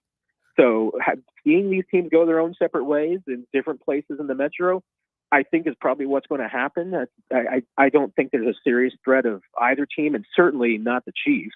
I mean, if I woke up tomorrow with my face sewn to the carpet, I would be more surprised than I would be more surprised if the Chiefs moved. I mean, that's just, if they're not going anywhere, they're going to stay in Kansas City. It's just where they're going to play. Matt, when you say the Chiefs' plan was rough, are you telling me that regular Joe Blow from Kansas City, who makes, a middle-class salary, was not getting charged up about a new VIP access road at Arrowhead? Yeah, I mean, I know that a lot of people I know are really excited about the concourse wrapping around, and now, being able to go from one side of the stadium to the other, and, not getting rained on while you're buying a $28 beer. But yeah, I think the activation zone was probably the killer, because I know, hey, marketing people, an activation zone is like awesome, but what is an activation zone? Nobody knows. How can you put that on a document that you're giving to the public? I remember the draft last year, Matt. All the stuff was listed as activations. I don't know what that is. Like, tell me it's booths. Tell me it's events. Activations. I don't even know what that means. Matt Derrick covers the Kansas City Chiefs better than anyone, and you can find his work at ChiefsDigest.com. He joins us every Friday at this time for our Chiefs Insider. We always appreciate the time, Matt. Thank you so much, and we'll get your WrestleMania recap next week. Well, there you go. Have a great weekend, everybody. That's Matt Derrick from ChiefsDigest.com. Always love getting to chat with Matt on a Friday afternoon. Coming up in the 4 o'clock hour of 580 Sports Talk, we've got some more Chiefs to get to, some other notes from around the NFL, an interesting piece from The Athletic earlier today, the Athletic's beat writers about the rest of the NFL. We'll get to that. We have What Is Wrong With You, some early season Royals trends we'll break down, and an interesting tweet within the last half hour from Kellis Robinette of the Wichita Eagle regarding Jerome Tang. We'll break that down as we lead off the 4 o'clock hour of 580 Sports Talk after the news.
on 580 Sports Talk on this Feel Good Friday afternoon. Brendan Dworzinski, Dan Lucera, Spencer Dupuis joining you today. Thanks for hanging out with us. Whether you're doing so on 580 AM, 104.9 FM, online at 580WIBW.com, or on YouTube at 580 Sports Talk, we thank you for being a part of the show today. Shoot us a text with anything you are thinking about as it pertains to the show today to the Top City Metal Supply text line, 785-272-9429. No more wasting money on metal pieces that leave you with unnecessary leftovers. Top City Metal Supply will cut the exact lengths of aluminum, steel, and stainless steel you need, tailored to your project specifications. Start optimizing your budget with Top City Metal Supply on South Topeka Boulevard, just north of Forbes Field. You can also drop us a line on YouTube. Again, 580 Sports Talk, the name of the show on YouTube, just like it is on the air. You can hang out with us in the comments section. It is rolling live throughout the show today. We'll get to the Kansas City Chiefs and the rest of the NFL here in just a few moments. Today's What Is Wrong With You, our final What Is Wrong With You of the week, coming up, in fact, in a few minutes. And we'll also get to some early season Royals trends. Which ones are we buying? Which ones are we selling? However, I did want to mention this from just under an hour ago from Kellis Robinette of the Wichita Eagle. Tweeting out, sounds like the Arkansas job is Jerome Tang's if he wants it, but their fans may prefer other candidates. I'm also told K-State is prepared to sweeten Tang's deal and is highly motivated to keep him in Manhattan. Don't know what will happen. Interesting tug of war unfolding. The first reply on Twitter is from a TV news anchor in Baton Rouge, Louisiana, who is a graduate of the University of Arkansas, Andrew Epperson. I am reading his Twitter biography right now. And he replied to Kellis Robinette, beat writer of the Wichita Eagle, quote, I'm begging you, Hunter Yurachek, let's get Will Wade from McNeese State. Don't mess this up. Arkansas fans do not want Jerome Tang. No, they absolutely do not. And I don't really know why. I mean, it's just the racism. Well, I don't know. Maybe. if Hogville had their way, yeah, it probably is. Jerome Tang's a really good coach. He is. I think he's a really good coach, too. I think that there are lots of programs who maybe inflate their standing, have a bit of a inflated sense of themselves. And look, I understand before this year, which was a train wreck, Eric Musselman had Arkansas at 3 straight Sweet 16s and 2 straight Elite 8s at a spell. And the closest they've come to recapturing those glory years under Nolan Richardson. So, like, I understand feeling like they're pretty close to being that, and that should be now the standard for their program. But they look at Jerome Tang and they can't see past the parallels with previous failures. They can't see past the comparison to Stan Heath or to Mike Anderson. They're just unable to see beyond that. And yeah, there may be some other comparisons between Tang and those two gentlemen that a certain element of the Arkansas fan base is not willing to see past either. I will leave that to your imagination. But here's the thing, though, why that's so stupid. And I agree. Like, you're not. Your opinion is not stupid, but that thought, and I don't want to make an argument, hey, Arkansas, here's why you should take Jerome Tang from K-State. But college basketball today could not be more different, aside from the sport they're playing, than college basketball when Mike Anderson took over.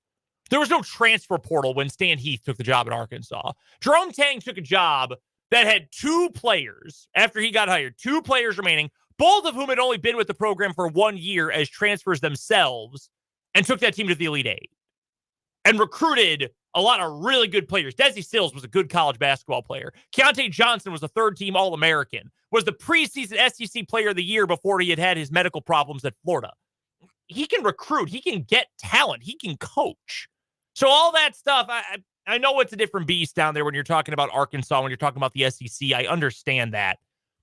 But to me, that is lacking a lot of important context. Yeah, I don't know why Chris Beard is so much more desirable than Jerome Tang. I know he's been to a Final Four. He's been to a national championship game. That's his only Final Four. And also, Jerome Tang has never hit a woman.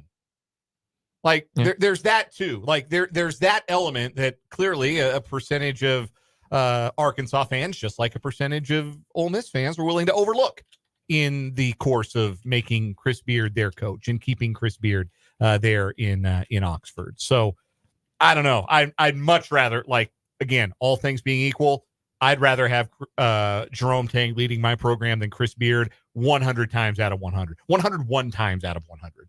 Like, not even close. It's not even, I don't even need to think hard. I don't even need to go look at resume. I don't even need to go look at, career record, strength of schedule, Ken Palm. I don't need to look at any of that nonsense. I know what kind of man Jerome Tang is. I know what kind of man Chris Beard is. And that's the easiest choice in the world for me. But again, it's the SEC. It just means more. Or something. Chris Beard only had one option, and it happened to be an SEC school because it's Ole Miss. It's different. It is a different beast down there. And Beard's a good coach. I don't necessarily love his style, but he is a good coach. I don't know, man. I mean, but if you don't want Jerome Tang because you don't think he's a good coach, that's just not very smart. If you have another reason for it, whatever, that's just not a very smart opinion. And I will say this, too, that it seems rare that X job is Y coaches if they want it. It's very rare that ends with Y coach taking X job. At least anecdotally, it feels that way to me. Because if that's the door, if that's basically saying we've made you an offer and it hasn't been accepted, there's probably a reason that it hasn't been accepted yet. There's probably a reason it's not done, because there's lots of talk out there. Matt Norlander in particular said that the desire for Arkansas is to move quick. They want to get this done. They want to have a head coach. And if they don't get Jerome Tang, like, who are their other options that are going to look a lot better than Jerome Tang? Like, I know there are a lot of people that say Will Wade. Will Wade can't recruit off campus yet. That's true. It's kind of a problem. Yeah. Yeah. When you're talking SEC school, you do know you're probably going to get a strong ass offer, though. Yes. If you're being recruited by Will Wade. You are indeed. No, I don't know. I don't know what you do. I mean, you run into a situation like Louisville ran into it. I think Louisville still got a good coach. I think Pat Kelsey is a very good coach, in fact. But that's the situation you run into where you're on to option 3, option 4, option 5, whatever it ends up being. I think by the time our respective group of heads hit the pillow tonight, we will know. I do not think this is something that drags into the weekend. I think we will know whether Jerome Tang is going to be the next head coach at Arkansas or will stay at Kansas State by the end of the day. Yeah, it was yesterday that it felt like Beard was a fait accompli, like that was going to happen. And then it took until this afternoon for Beard to go on social media and post his commitment to, because that's what everybody like on the message boards is saying, like, hey, Jerome Tang, you're social media savvy. Please post proof of life on Twitter. Please get on Twitter and quell the rumors. If you are indeed not leaving, get on Twitter and say you're not leaving. I think he'll do that eventually if he's not leaving, which, again, my thought is he's not leaving. My gut tells me he's not going to leave. I could be wrong. My gut's been wrong before. I really hope he doesn't leave. But if Kellis Robinette's reporting is correct, he's trying to figure out money from K-State. Yeah. Again, this is the same thing that happened with KU football. It's also a Friday, so might not be hard or might not be easy to get all that done on a Friday in both schools. I mean, like, you don't want to go if you get more money. Well, then you got to get everyone together that can decide how much money you make. Well, they are all together. Yeah. Everyone from both schools is in Phoenix. I mean, yeah. Yeah. So that part is actually the easy part this week specifically. That's relative to another week. But in fact, Jerome Tang spoke at some panel thing in Phoenix today. I don't know what it was. I saw someone post a picture of it on Twitter. Yeah. I don't know what he's doing. Wearing a K-State quarter zip for whatever that's worth to you. Yeah. Well, he isn't currently employed by Kansas State. Yeah, that's going to sting if he leaves. I will say that. That is inarguable. That would sting if he were to dip. I hope he doesn't. It would set the K-State basketball program back. It would be devastating to the K-State basketball program. It would be devastating. Yep. 100% agree. Wanted to touch on something I saw this morning over at The Athletic about the biggest needs remaining for every team in the NFL. They got all of their team beat writers together, and they just put together a paragraph each, 75 to 100 words each. Biggest need remaining for each team. We'll get to some of the other contenders.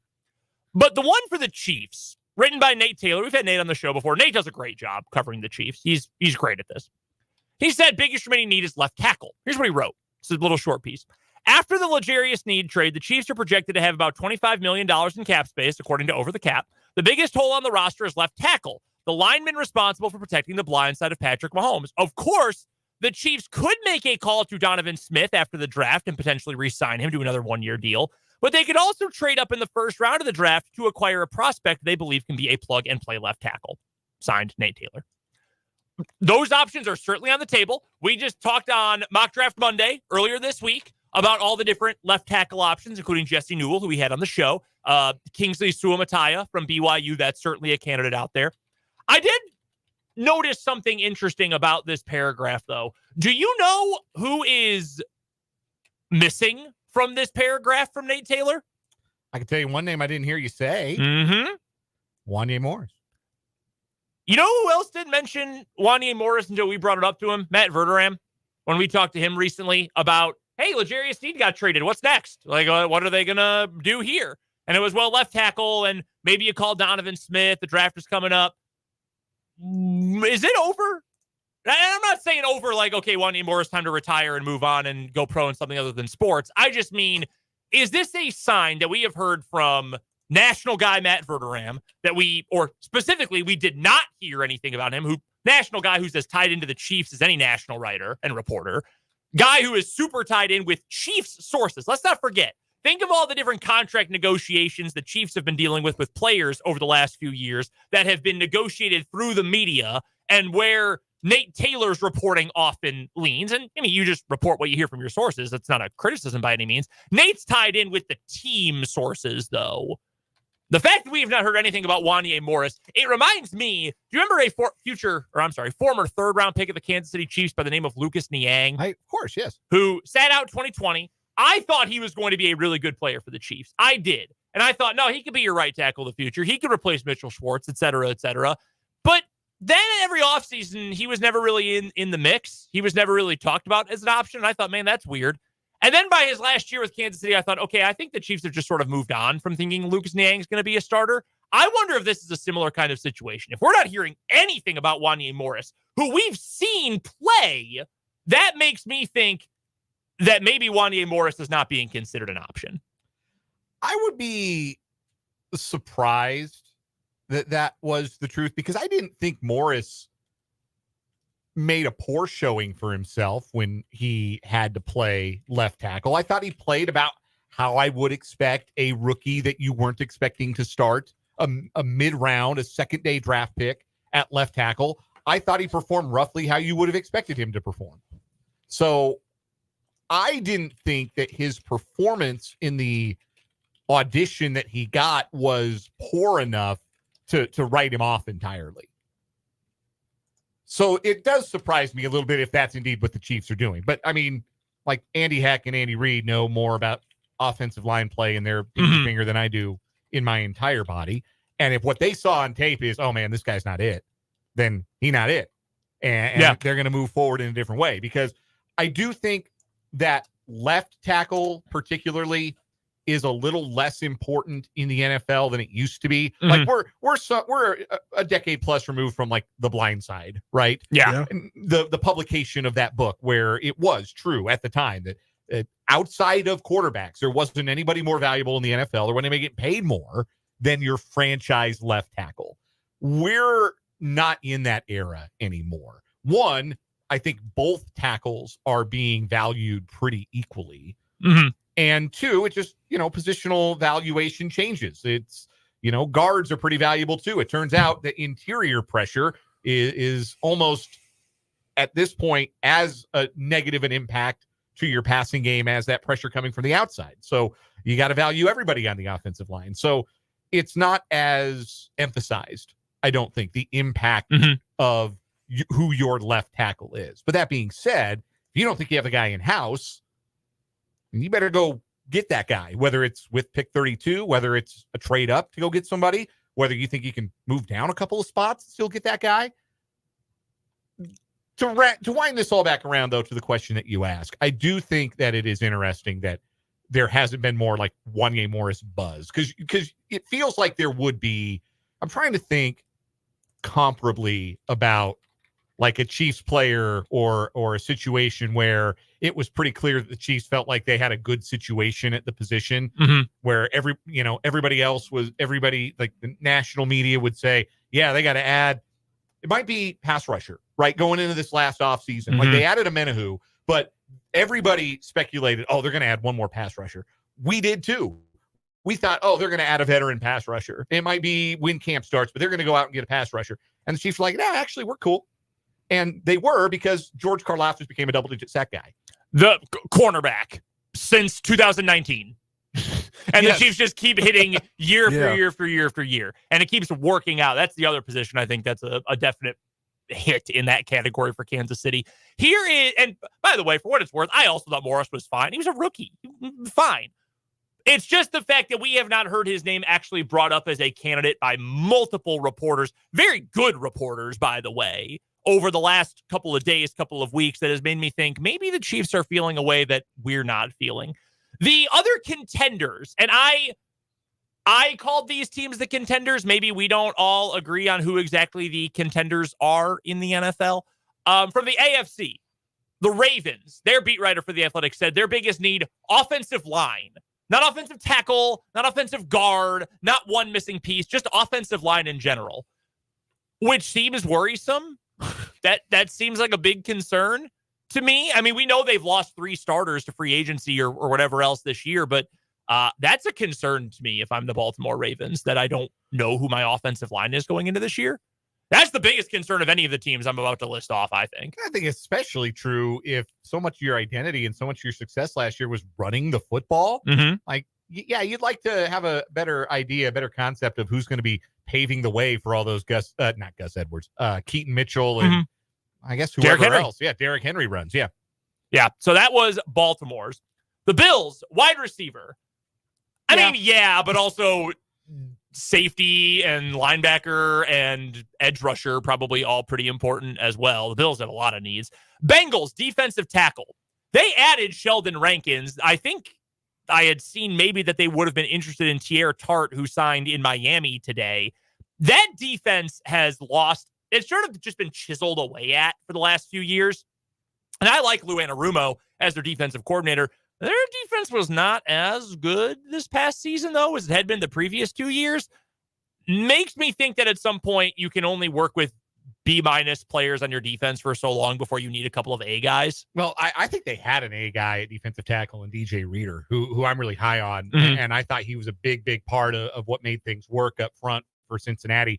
And they weren't the same defense after he got hurt late in the season. And then they lost him in free agency. I forget who signed him. Was it Houston? No, he was previously in Houston. Yeah, you're right. Detroit. Yeah. Which was a really good signing for them. Yeah. I like Reader too. Doesn't believe in dinosaurs. Is he one of those? Yeah, not a dinosaur believer. I never saw one, so how can they be real?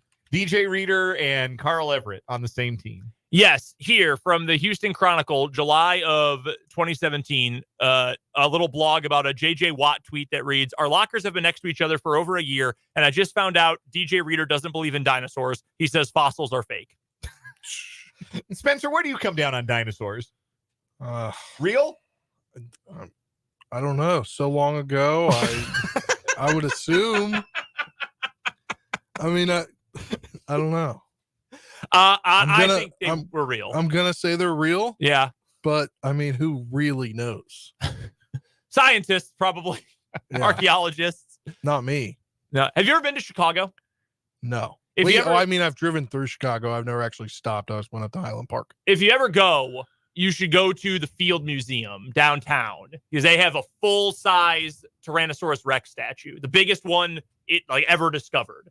It's really cool. Interesting. It took a tour. It took a nationwide tour a couple years ago. They brought the fossils everywhere. I think Jake took his kids when they had it in Topeka. Was it I think they had it at where I got married. Yeah. The train station. Yeah. What's it called? Oh my God. How can I not remember the name of the venue? Isn't that great? Great Overland Station. Station? Yeah. Yeah. There it is. Thank God. If I had forgotten we're going to get another text from Dan's wife saying, hey. If I'd forgotten the name of the place where I got married already, that would be a problem. Union that day's a Station? blur.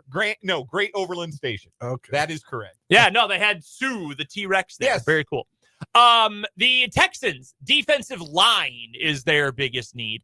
I like that they replaced Jonathan Greenard with Daniil Hunter. I mean, needed another edge rusher. That's good. But that's kind of a one-for-one swap. I don't know that they got better. I think they just filled that need. They could use some more interior presence, I think, on that line. Because Will Anderson's really good. Yeah. Awesome, in fact, as a rookie. They probably could use some help up there.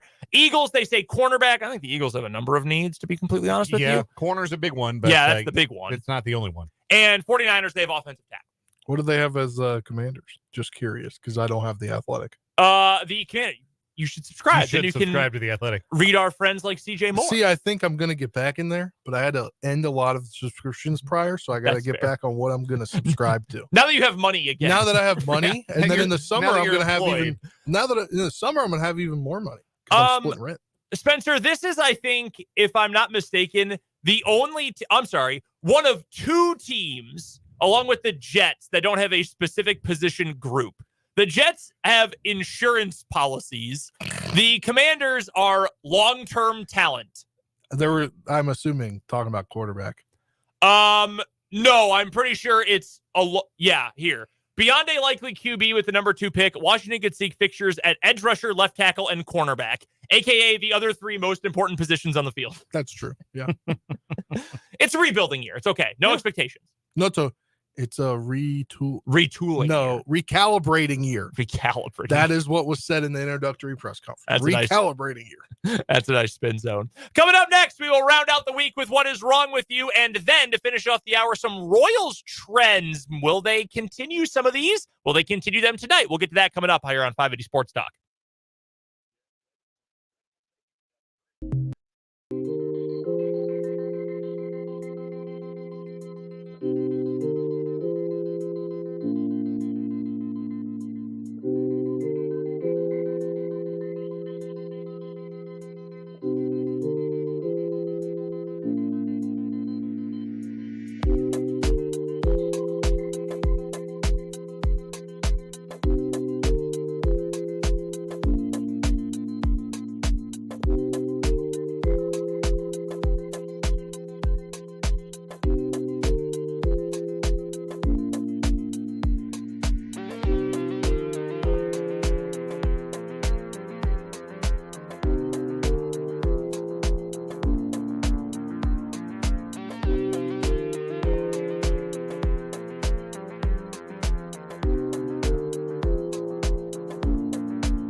we find a weekly winner for What Is Wrong With You, shall we? Here on 580 Sports Talk. I'm Brendan. That's Dan. That is Spencer.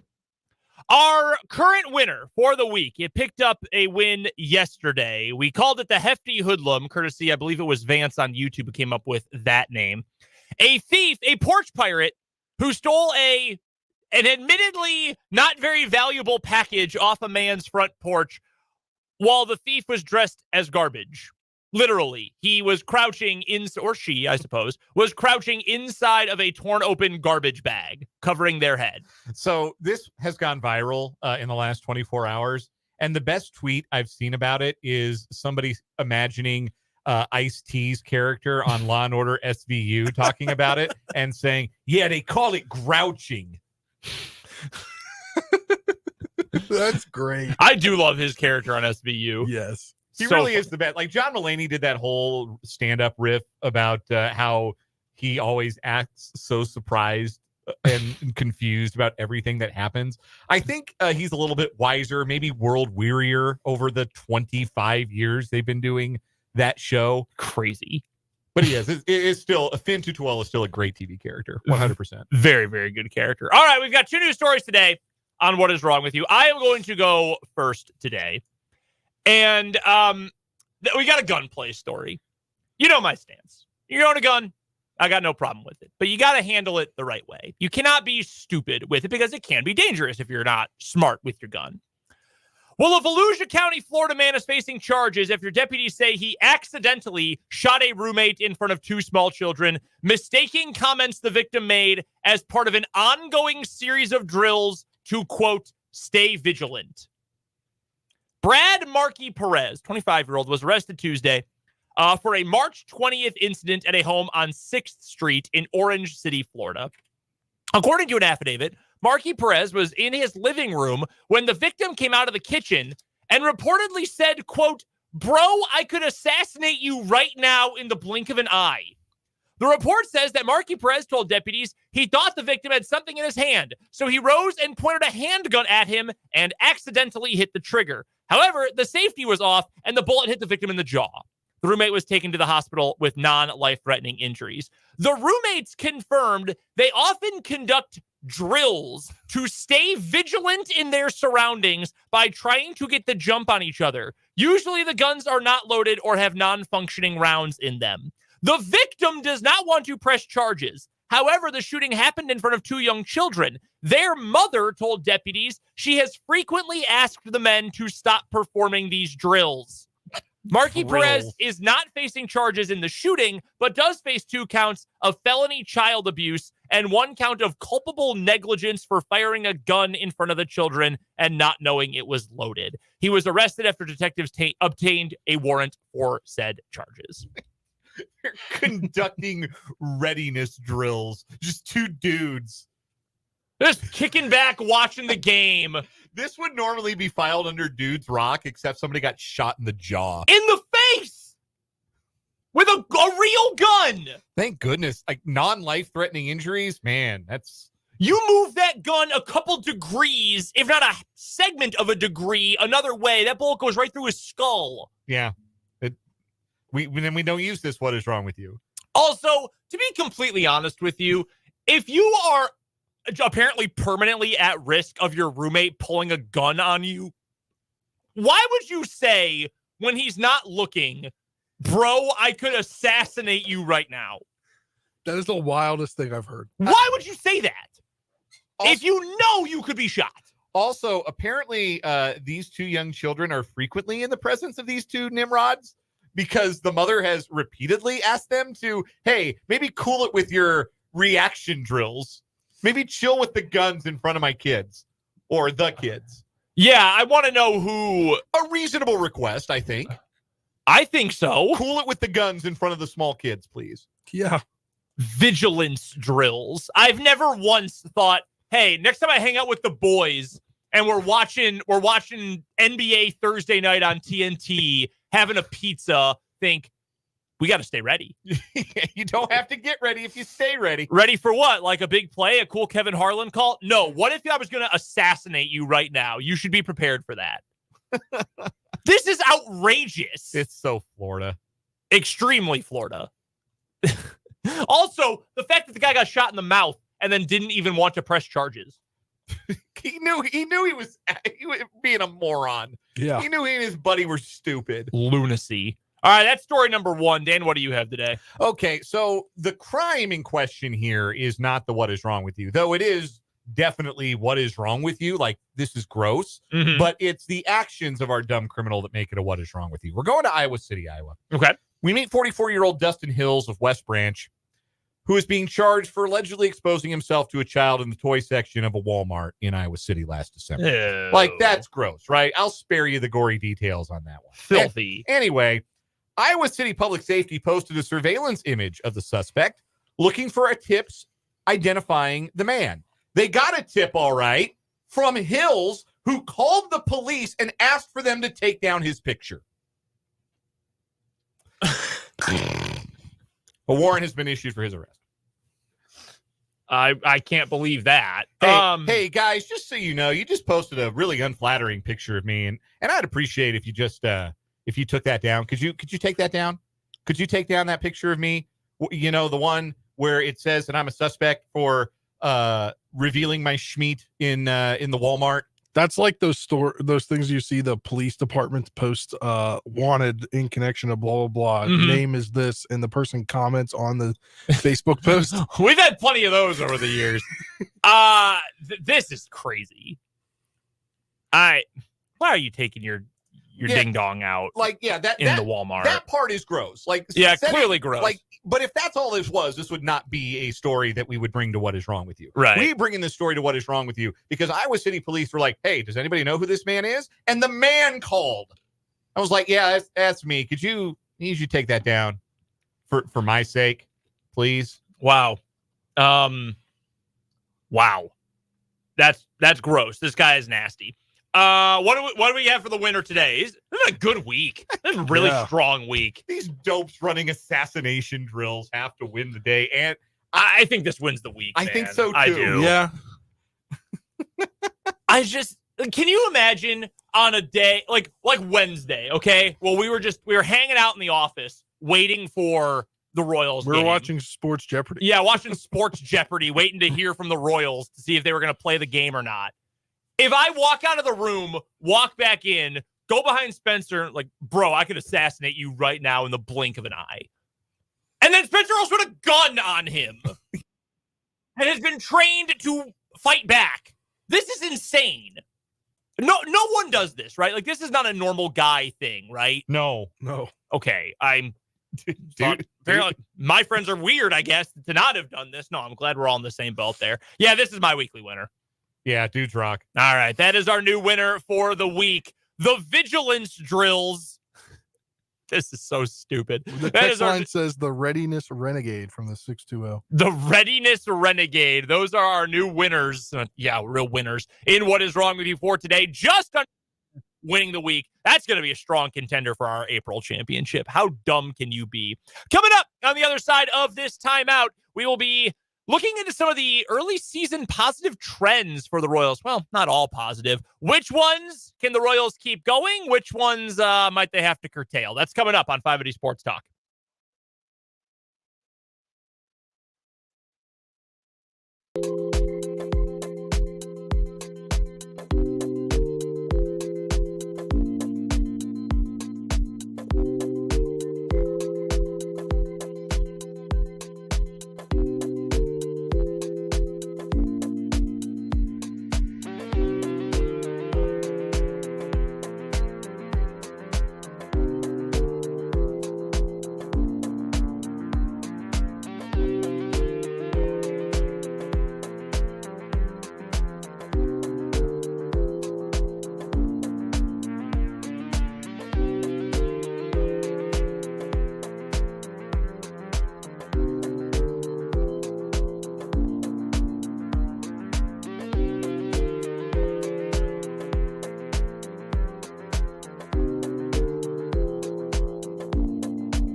Brendan, Dan, and Spencer here with you on 580 Sports Talk. It's a feel-good Friday afternoon. Well, feeling good even though no one else was going to be watching WrestleMania with me this weekend, but that's fine. I might make my wife watch a little bit with me.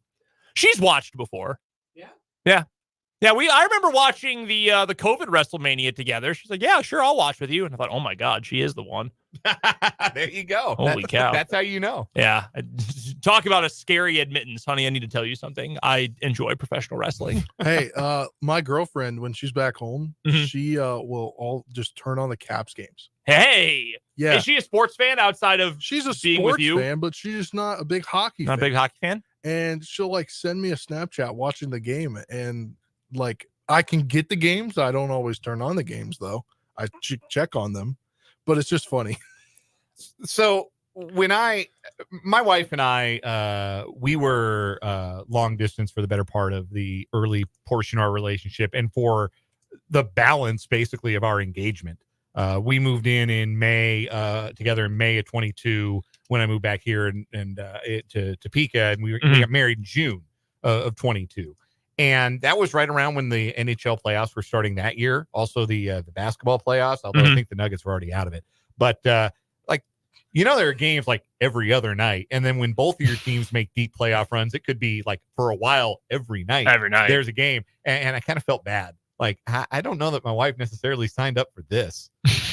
Like she knew about the baseball thing. She knew I was into the Denver teams, but I don't know that she necessarily signed up for this. But hey, she watched Game 6 of the Stanley Cup Final with me, so she came around. I mean, she's not like diehard hockey fan or diehard basketball fan, but she knows the guys and she knows it's important to me, and that's really what it's all about. Is just supporting your spouse in the things that are important to them. Yes, which is even if it is the fortunes of 12 dudes in shorts or big meaty man bumping meat on WrestleMania. That's right. She went to she got me tickets for my birthday, 2 years ago now, when WWE last came to Topeka and had a house show at the Expo Center.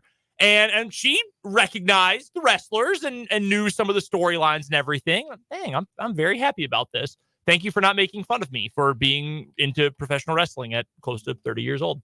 The Kansas City Royals are in action tonight. We'll preview the rest of the series coming up sometime next hour. But some early season trends for the Royals through a week of games so far.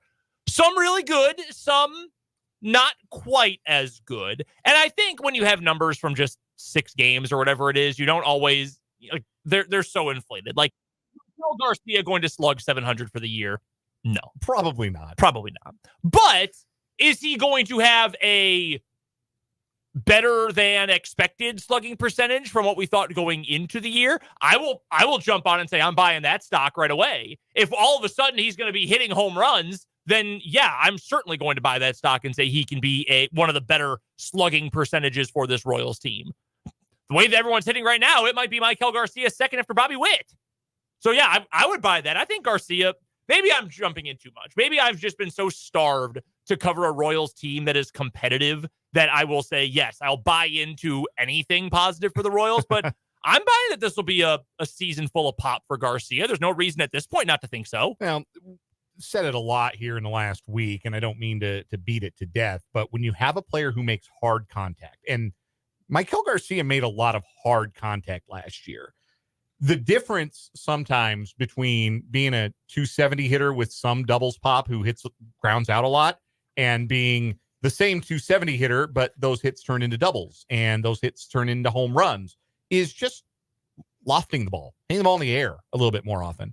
And it looks as though Garcia has made that commitment. As Max Reaper of Royals Review shared with us when we had him on the program yesterday, that's an adjustment that he started to make in the Venezuelan Winter League. So this isn't something that Garcia's unconsciously just kind of done here in the first week. This is something that he has been instructed to do, something that somebody has gotten in Maikel Garcia's ear and said, hey, you want to play in the big leagues a long time? You hit the ball hard, and that's great. You're strong. You got a quick bat, and you make hard contact.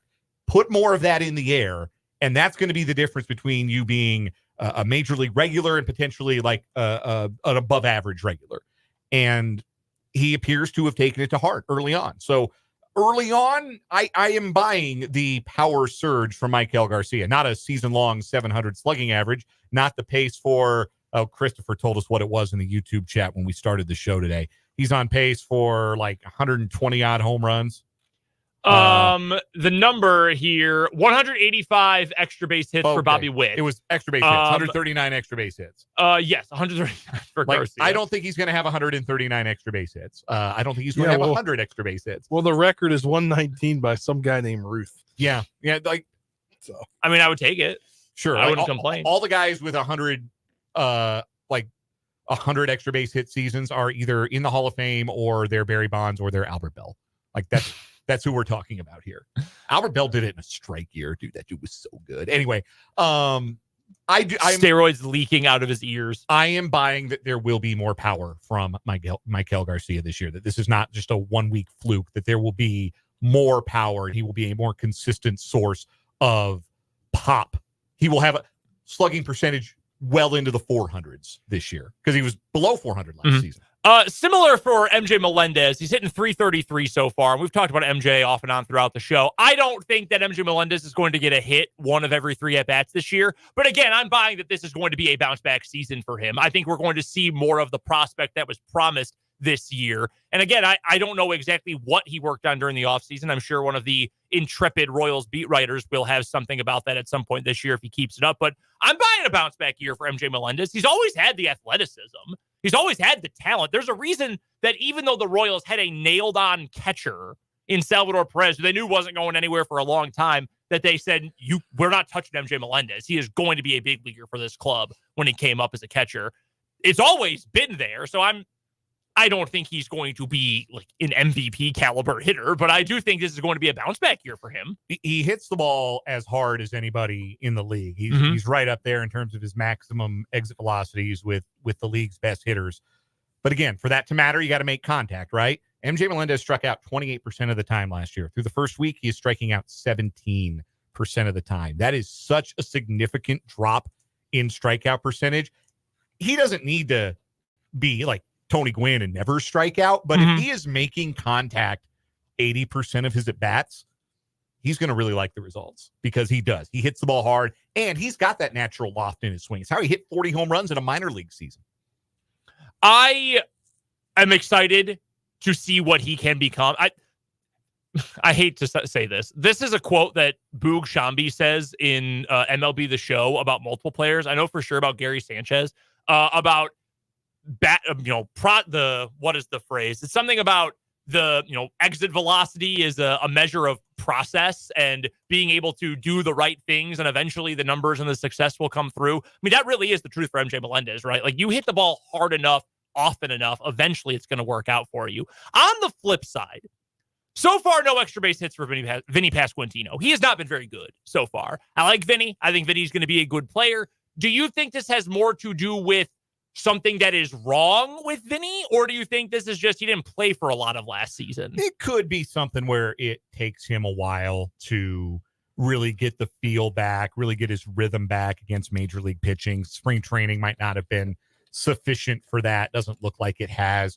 The reason he doesn't have any extra base hits because he's not lifting the ball. Like he's sort of the opposite of Garcia and Melendez right now, where his launch angle is down. And that has not been or was not really common for him up through the minors, his rookie season. Even last year before he got hurt, he was still hitting the ball in the air, driving the ball.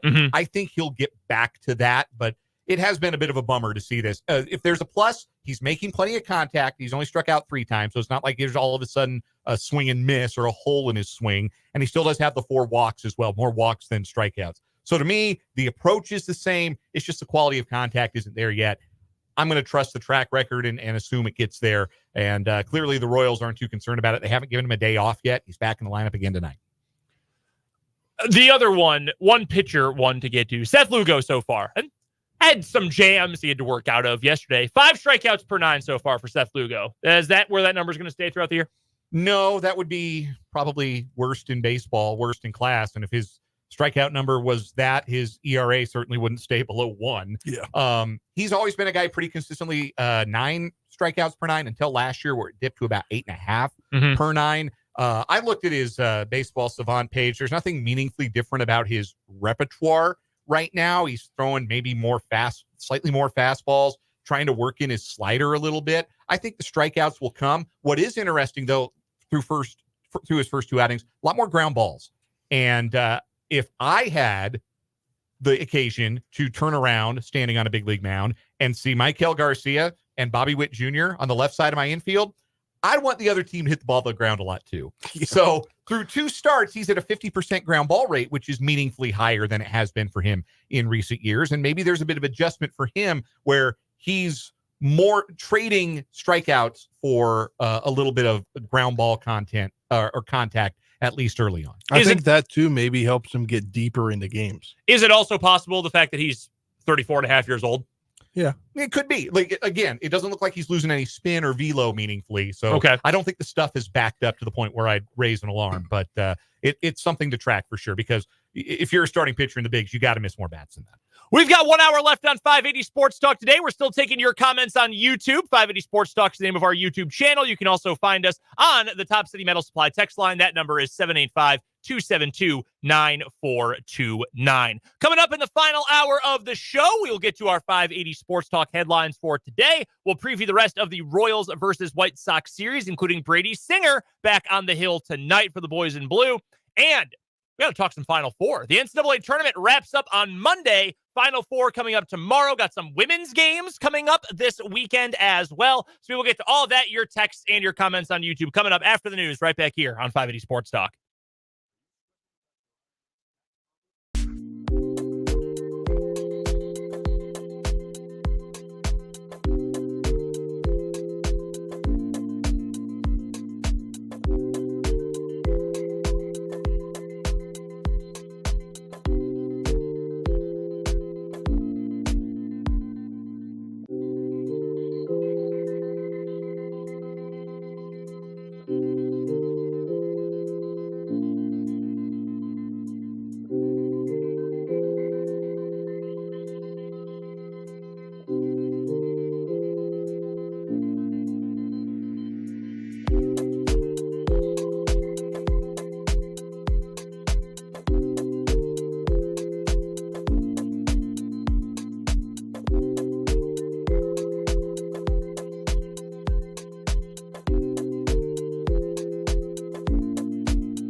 week on 580 Sports Talk. I'm Brendan Dworzinski. He's Dan Lucero. He is Spencer Dupuis. We are with you live until 6 o'clock today. We'll have some Royals baseball coming up at that time, 6 o'clock pregame. 6:40 first pitch from Kauffman Stadium, the not crumbling Kauffman Stadium.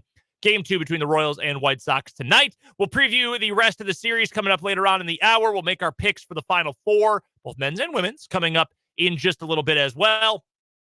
Plus our 580 Sports Talk headlines momentarily. We would love for you to be a part of the show in this final hour. You can drop us a line on the Top City Metal Supply text line. 785-272-9429 is the text line number. From construction sites to renovations and from the farm to the garage, Top City Metal Supply understands the value of both precision and cost efficiency. No more wasted materials, no more wasted money, just metal cut to the exact size you need. Top City Metal Supply is located on South Topeka Boulevard, just north of Forbes Field here in the capital city. You can also find us on YouTube. 580 Sports Talk is the name of our YouTube channel. Head over to youtube.com, search 580 Sports Talk, subscribe to the channel while you're there, and you can hang out with us in the comment section on the video as well. The video can also be found on our website, 580wibw.com, plus on the WIBW News Facebook page and on Twitter at 580 Sports Talk.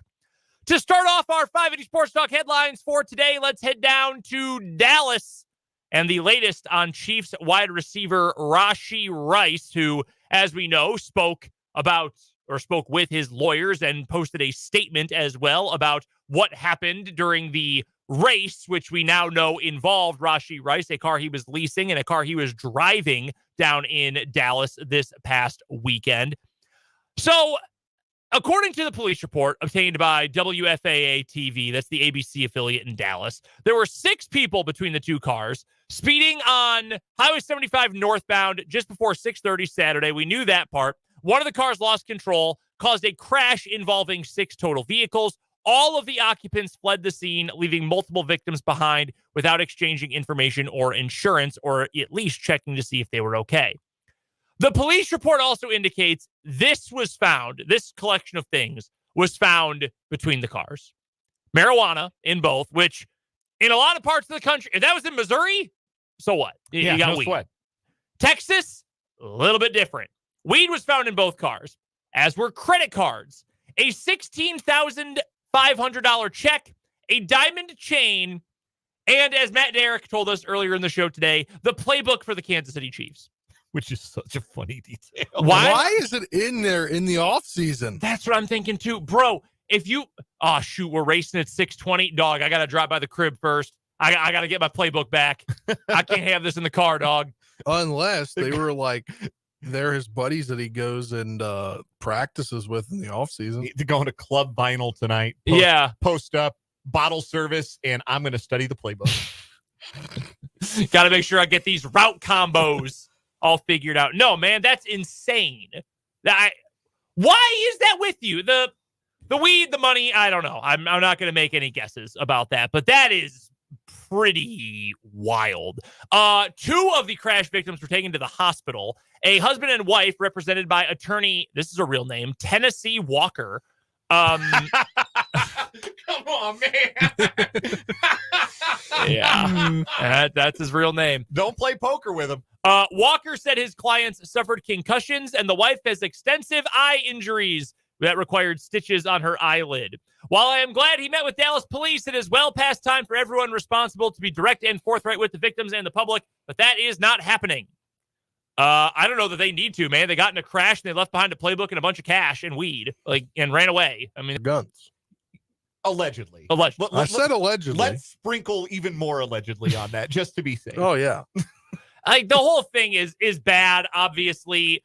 I think Rice will be punished, but I asked Matt about that earlier, Matt Derrick, when he joined the show. No. I do think there will be a suspension, but I don't think he's going to get jail time. I think he's going to pay probably, a civil fine of a substantial amount. He's going to be suspended a couple of games for the NFL's policy, whatever, the defending the shield personal conduct policy. He'll get a couple of games, and that'll do it. And as Matt said, he'll probably run some gassers for forgetting his playbook. Although I don't blame him necessarily for leaving it. You can't be walking on the side of the highway carrying property of the Kansas City Chiefs. That would give away who you are probably pretty quickly. Well, is it an iPad or is it a... Well, that's what I thought, too. The fact that they say the playbook makes me think it's a physical book, but a lot of times anymore, those come preloaded onto on iPads, a tablet, yeah. Make it harder for other people to access. Oh, okay, guys, it is a Microsoft Surface tablet. Okay. Of course, we had the to league. Yes. Remember when the NFL had to send Joe Buck and Fox and CBS sternly worded memos? They are not iPads. They are Microsoft Surface tablets. Please do not disrespect our corporate partners. Microsoft is getting mad at us. They are very mad at us. Yeah, this is not a good situation. I don't think anything is going to come of it legally, though. I really don't. That's NFL players and guys with money. That's the other thing. NFL players and money, you usually are able to get off. But that is the latest from Dallas and Rashee Rice. First headline for me. I'll keep it local. We've obviously talked quite a bit about the Kansas State men's basketball program today. No new news, which is either good news or the world ending, depending on how you choose to look at things. Mm-hmm. But no new developments in the last hour or so regarding the vacancy at Arkansas and Jerome Tang's connection to it. But Jeff Mittie, the coach of the K-State women, has been hard at work trying to add to his roster, and he has added a former state champion in the state of Kansas to his roster for next year. Kennedy Taylor, who started at Shawnee Mission Northwest and was on the Shawnee Mission Northwest team that beat Topeka High to win the 6A state title back in 2021.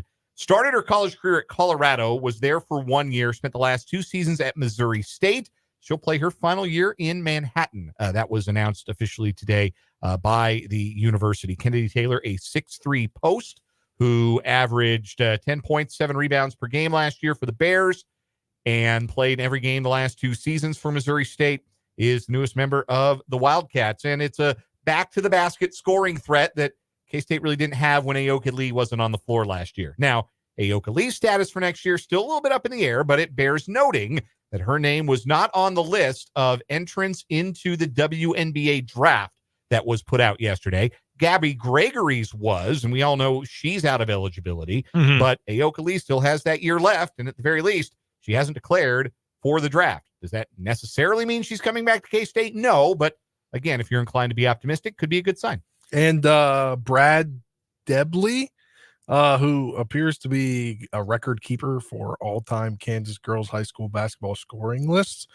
He also keeps a record of the roster and who's eligible and how long they're eligible. He tweeted earlier today he updated the roster with it, and he said Aoka Lee's announcement should be next week, early to mid, after this weekend's Final Four. Yeah, I mean, it sounded like there was going to be a decision pretty quickly based on what she said and what Jeff Mittie said after the season ended. So I would imagine we'll know soon. I mean, does anyone think she's leaving at this point? I can't imagine so. She's not going to go play somewhere else. No. And if she's not playing in the WNBA, I mean, connect A to B. Yeah, I think, well, now with the WNBA draft list out, that's pretty much out of the question. I would have been far more surprised if she had portaled than if she had left, and I would have been pretty left for the pros, and I would have been pretty surprised if she had left for the pros, to be completely honest with you. So that's a big deal for K-State. Spencer, what's your first headline? We've talked about this, I think, the last three shows that we've had, not 3 days because we haven't been on 3 straight days. But Ross Dellinger of Yahoo Sports continues the reporting on the from On3 Sports on the Super League that was set to be created Wednesday, or was with athletic directors that involved the college football Super League. College football Super League that involved West Virginia and Syracuse. So how much legitimacy was there anyway? He says, guys, the 3 entities most necessary for the long talked about Super Leagues are the Big Ten, SEC, and TV networks. If they were interested, they would have not signed the CFP, the College Football Playoff deal. The proposal died, at least for now, when the CFP was executed. Yeah, I mean, the plan from Syracuse and West Virginia's administrators was very clearly a last gasp by them to try to stay relevant in an era in which there are fewer and fewer quote-unquote relevant championship caliber teams, and the college sports TV landscape and media landscape is doing that intentionally and trying to stay relevant and say, well, hey, what if everyone's a part of this? No.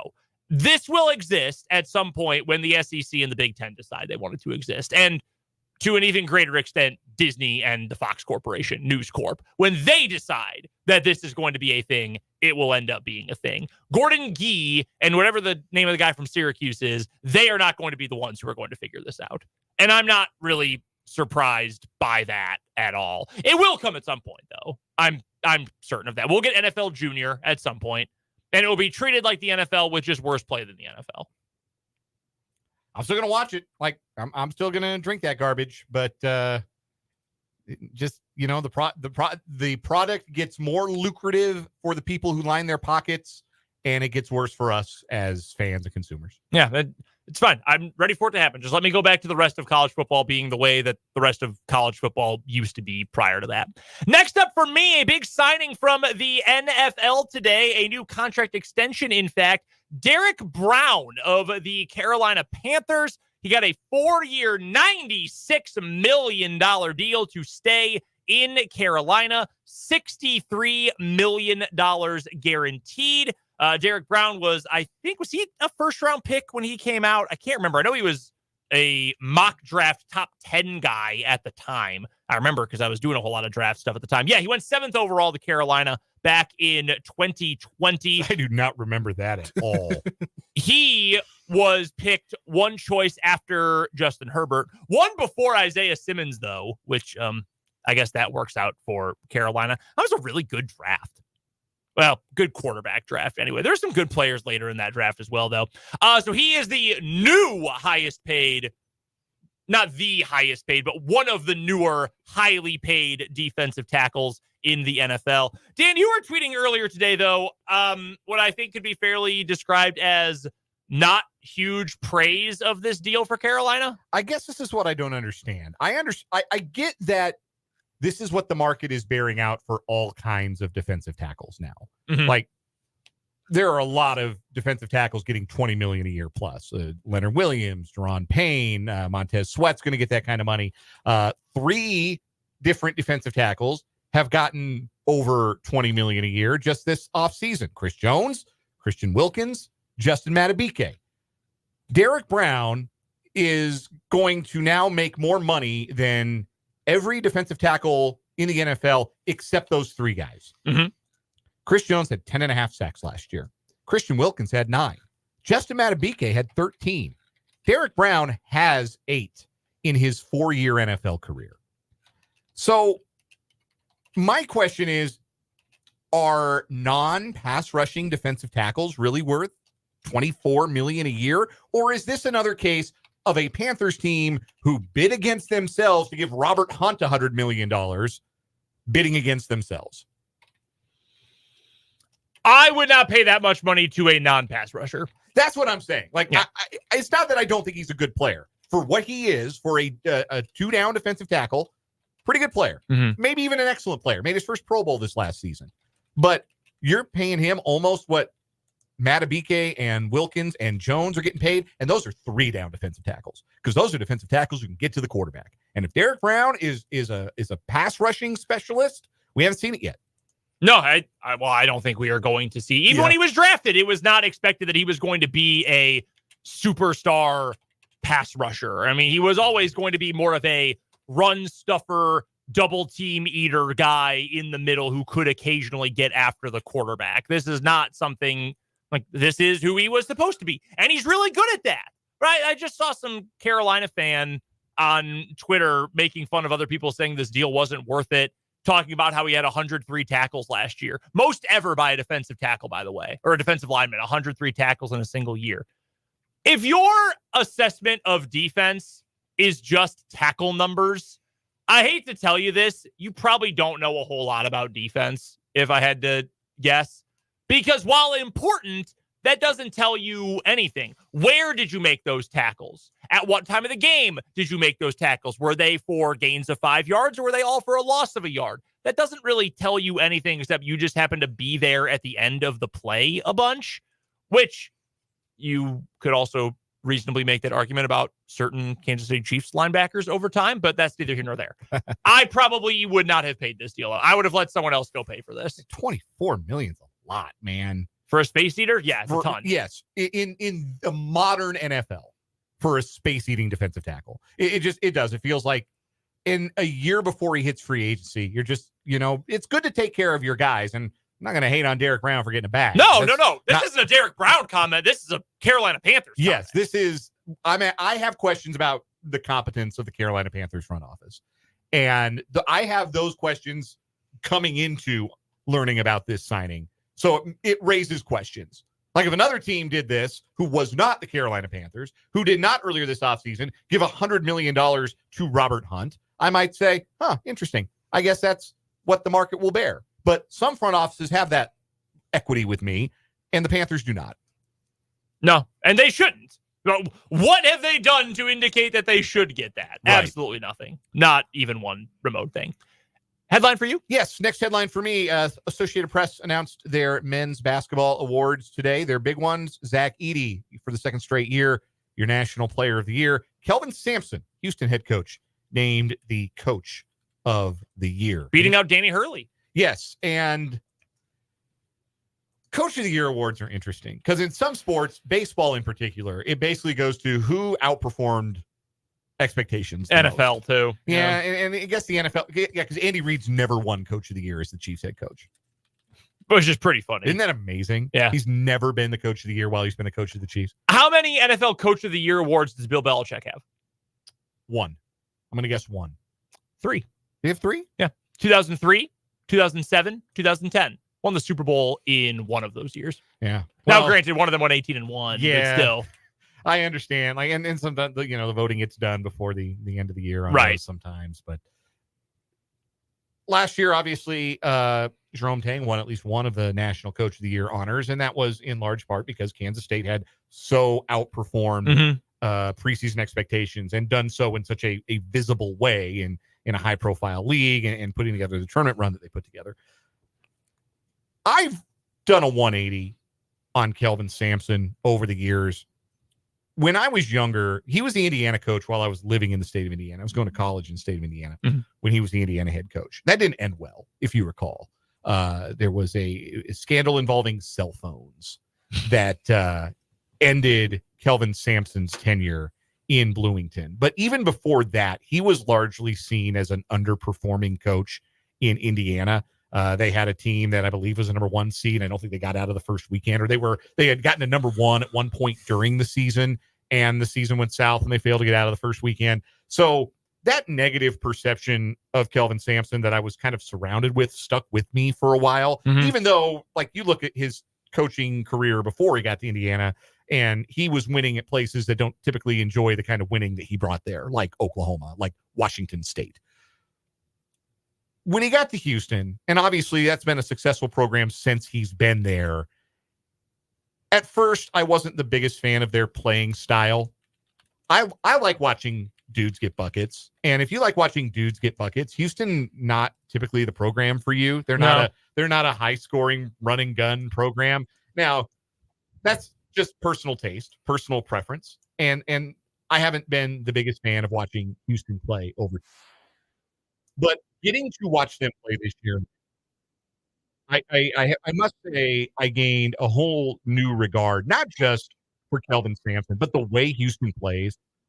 I'm on record about how I feel about Iowa State and their style of play. I think Houston's style is a more ethical version of the way that Iowa State plays. And ethical is just one way to say it, but just I like the way they play defense. I like how they get down. I like their get down. Kelvin Sampson is a very good coach. I've told you about my best friend who best man at my wedding, who went to Wisconsin. Now he's a Badger fan, but he grew up an Indiana fan. His mother is the biggest Indiana fan I've ever met in my entire life. Yes. And he to this day hates Kelvin Sampson. Not even a fan of that program anymore, and he hates Kelvin Sampson to this day. My wife also once called him that short coach with the little beady eyes, and now I think about that every single time I see him. We have to abandon that conversation, though, because we have breaking news. The Kansas City Chiefs, we need a sounder or something. We don't have one, but we need one. The Chiefs have agreed to terms with defensive end Mike Dana on a 3-year deal. That is according to Mike Garafolo of the NFL Network. I like that quite a bit. We we also have other breaking news. So when we're done, Yes, we'll get to that. We'll actually get to that after the commercial break. Okay. We will get to that though, pertaining to Jerome Tang. But yes, the Kansas City Chiefs, Mike Dana, 3-year deal. Don't know any numbers yet. Don't know what's guaranteed. Normally, NFL contracts, second year or for veteran players, it's usually like a 2-year deal with a option year kind of thing. That's what it was for MVS, for example. Love this for the Chiefs. More depth, good player. Surprised he didn't get signed up to this point. I thought if he came back, it'd be on a 1-year deal, a prove-it deal. So clearly the Chiefs are happy to have him back and want the player back. That's a good get for the Chiefs. I like that. Yeah, I do too. I think he's been one of the more underrated Chiefs defensive players of the last few years because of his versatility and his ability to affect the quarterback. He's coming off a career high 6.5 sacks this last season. He's got 17 sacks in his 4 seasons.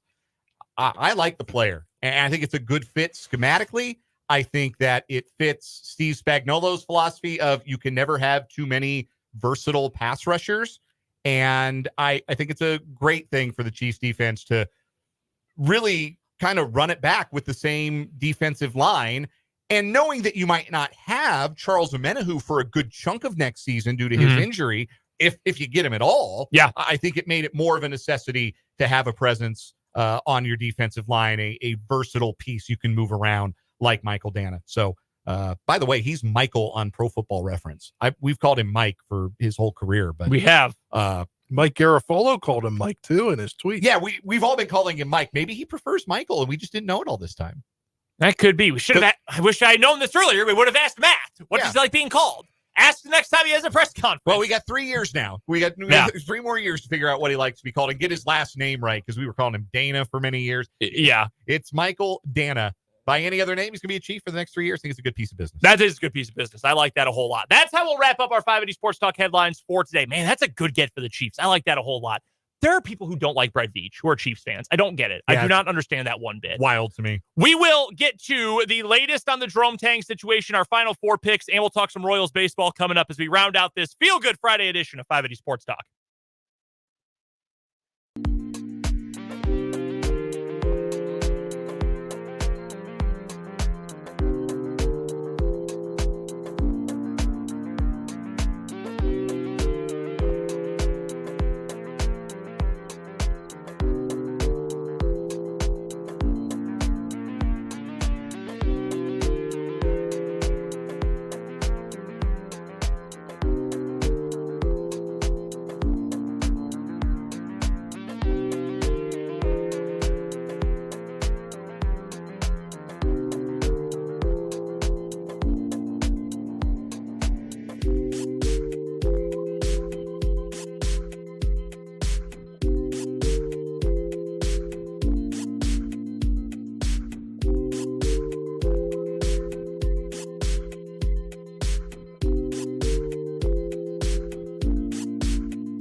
We've got a text here about one of our a comment here on YouTube, for one of our headlines about the Coach of the Year in college basketball, Kelvin Sampson from Neilio on YouTube. Appreciate Neilio hanging out with us today. The scandal with the cell phones, that is, of course, today totally legal. Yeah, makes a lot of the old scandals and things coaches and players got in trouble for look really stupid. It does, doesn't it? Now that you can say, oh, well, this team is going to pour X amount of money into NIL. Wait, I thought teams couldn't do that with NIL, with name, image, and likeness. Yeah, wink, wink, hush, hush. That's very true with that YouTube comment. Brendan, Dan, and Spencer here with you on 580 Sports Talk, final half hour of the show for this week. An update on the Jerome Tang situation. This from John Rothstein of CBS Sports. Sources. Kansas State has offered Jerome Tang a contract extension following today's interest from Arkansas. Tang is currently at the top of the Razorbacks list to replace Eric Musselman. That was tweeted out 12 minutes ago. I say this not like changing my stance or feeling more like he's coming back or more that he's leaving either way. This to me feels like the line in the sand as far as it comes to the public media part of the negotiation. With the advent of social media, negotiating publicly has become even more common than it once was, but you could do it through the newspaper or through TV reports or whatever. We get it all the time. Again, we talked about Nate Taylor and his ties with the Chiefs and his really good sourcing. A lot of times you get the team slant in a lot of those reports. This to me feels like Arkansas has made their offer. Kansas State, somebody at K-State or aligned with K-State has told John Rothstein the offer is out there. This tells me it is up to Jerome Tang to make a decision. This tells me K-State has made their offer. Arkansas has made their offer. Now it is just about make the choice.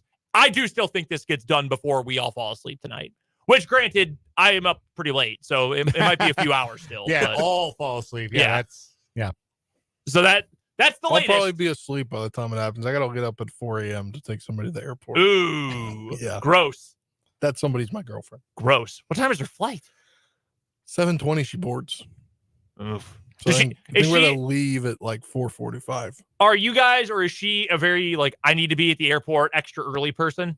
Yes. Yeah, my wife is too. Hopefully she's not listening. She will ask, what time do you think I should get to the airport? And I say, you can probably get there by whatever time. And I'll see the uneasiness on her face. I'm like, or leave an hour earlier than that. That's fine too. Whatever you're comfortable with, honey. So, just looking at some of the numbers here, Jerome Tang scheduled to make $3.3 million a year is what his current salary is. Mm-hmm. Eric Musselman was at 4.2 last year at Arkansas. So we know they're willing to pay big. Mm-hmm. I'm sure they were willing to go over what Chris Beard was making last year, which was $3.35 million. In fact, I think that that a new contract had already been agreed upon for next year that might have even bumped that a little bit. But obviously, it's not just the commitment to the coach that Arkansas has got to make. It's also the buyout, which Jerome Tang has a $6 million buyout. If they couldn't make it worth their Chris Beard's while, Tang has a bigger buyout. Do we think that an offer that gets Jerome Tang closer to $4 million a year is going to be substantial enough to keep him in Manhattan? Because that, to me, that sounds like what it's going to cost. And the other thing too, and this stuff was not going to get reported until a final contract comes out from whoever. But the other thing that comes into play in a situation like this is there going to be more money for the assistants? Is there going to be a bigger commitment to NIL resources? Are there going to be other commitments for XYZ, ABC? Those are all also part of this. I don't think that gets talked about in basketball as much as it does in football. It should be. Keeping the rest of this staff together, if you're K-State, I think would be a pretty big deal to Jerome Tang and to this program. So those are all in the mix here. That's why I feel like this has gotten to the point where both programs have said, okay, Jerome, it's on you. It's your call. You've got the offers. It is your decision. Do you want to come back to Manhattan, whatever frostiness still exists in your relationship with the university president, or do you want to go start all over again at Arkansas? I hope he picks K-State. I will just repeat what I've said all day. I hope he picks K-State. And if you're a K-State fan and you were sitting through this, I remember a Sunday afternoon this winter when I thought for sure Lance Leipold was about to be the new head coach at the University of Washington football program. Right. I know the feeling, and it sucks, and I do not wish it on any college sports fan because it is awful. Also, we've got the dollar value for the Mike Dana payday. 3 years, $24 million total, $13 million guaranteed. I'm thrilled with that contract if I'm the Chiefs. That is an awesome deal if I'm the Kansas City Chiefs. Yeah. So again, this probably fleshes out to 2 years with what's effectively a team option for the third year, because $13 million guaranteed, that'll be paid out over the first 2 seasons. So that's a nice little payday for a former 5th round pick and mostly a rotational guy, but you could start Mike Dana. You absolutely could, and be pretty comfortable starting him as well. This is a great deal for both sides, I think. I'm thrilled if I'm a Chiefs fan. Absolutely. To get this kind of, number 3 or for part of the year at least, number 2 pass rushing option on that kind of deal, that's a big win. There are people who don't like Brett Veach. I should have asked Matt about that. The fact that there are still people who don't like the guy. I will never, ever understand that. Back to college hoops. The men's Final Four is tomorrow. We will have 2 games. UConn versus Alabama. Purdue versus NC State. Is anyone going to pick a final other than UConn Purdue? I am. Oh! What are you picking? For the sake of me winning my bracket pool. Okay. What's the combination that'll help you win? Well, I have UConn winning it all. Okay. I have a 9.7% chance to win, but that's my best path to win according to the bracket challenge on ESPN. NC State to reach the national championship. Okay. So I want that to happen. All right. And since the team that I had picked against UConn, lost in the first round or second round in Kentucky. Yeah. First I'm round. gonna go with NC State. By the way, we should probably update this while we have a chance. I will pull up momentarily our final Lewis Toyota basketball mayhem bracket update before the Final Four. You got the favorites this weekend? Yeah. Not overthinking this. Purdue, DJ Burns has been a wonderful story, but now he has to toss up those little floaters and fallaways over 7'4". All the best. And also, he's going to pick up 2 fouls in the first 5 minutes, like trying to guard Edey, just like every other big man does. And if Burns gets into foul trouble, that's going to be blowout city. The other game, UConn's the best team in the tournament. I don't think they're going to have much problem with Alabama because they haven't had problem with anybody yet.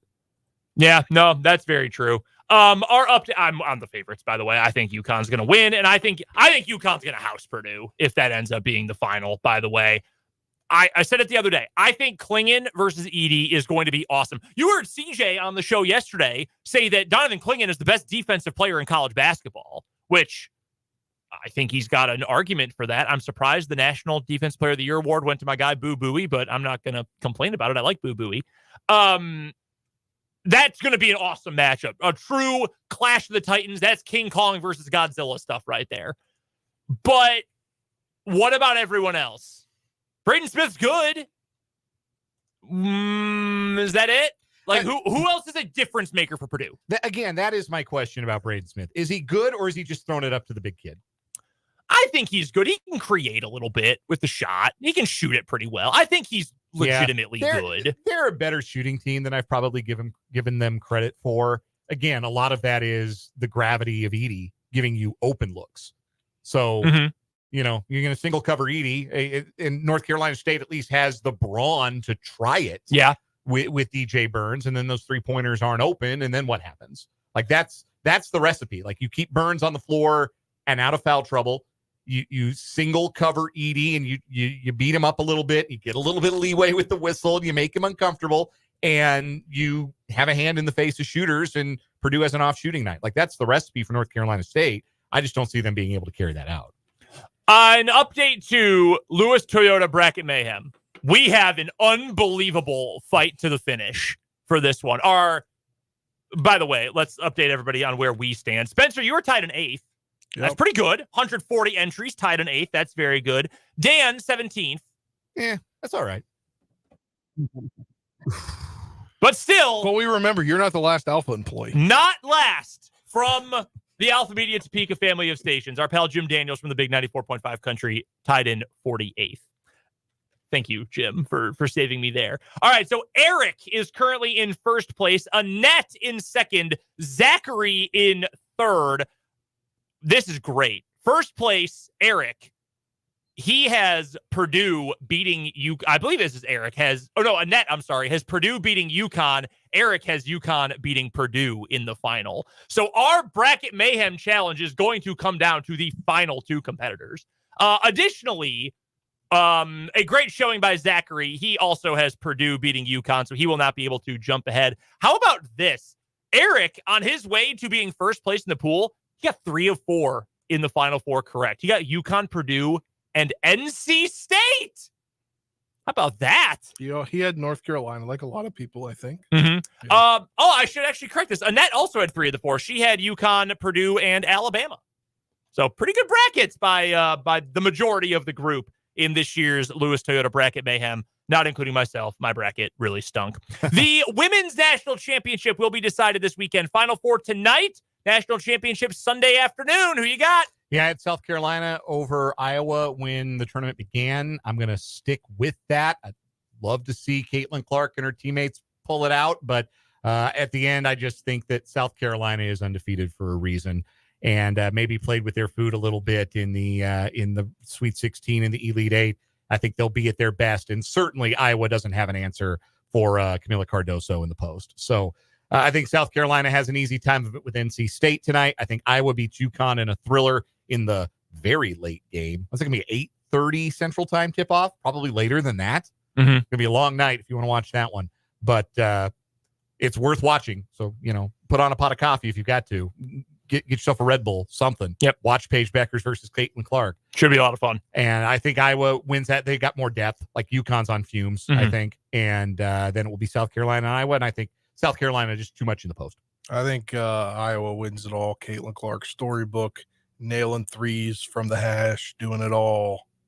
I would love to see it. I love watching Caitlin Clark play. She is awesome. I think it is going to be the same kind of situation as the UConn-Purdue men's hypothetical final. I think Iowa's going to have the best player in a game against South Carolina. I think South Carolina's roster, frankly, is a lot better than Iowa's. Iowa has good players. When I filled out, a good player. Yeah. Kate Martin's a good player. South Carolina's got 5 really good players, and I just think that's too much for Iowa. Would love to see Clark win a title. I just don't think it's going to happen. When I filled out my second chance, I did have South Carolina over Iowa. There you go. But now I've flipped it again. Flipped again.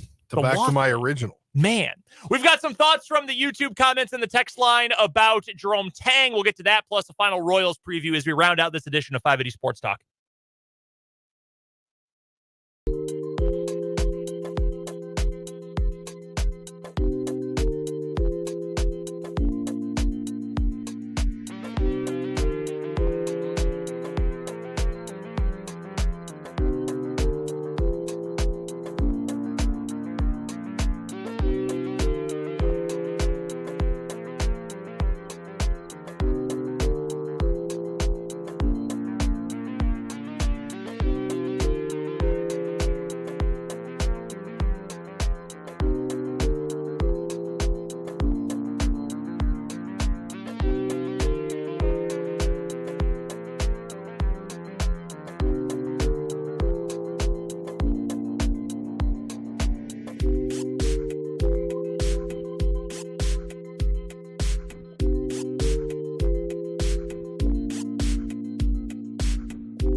Wanted to get to a couple of thoughts here from the YouTube comments regarding the Jerome Tang situation.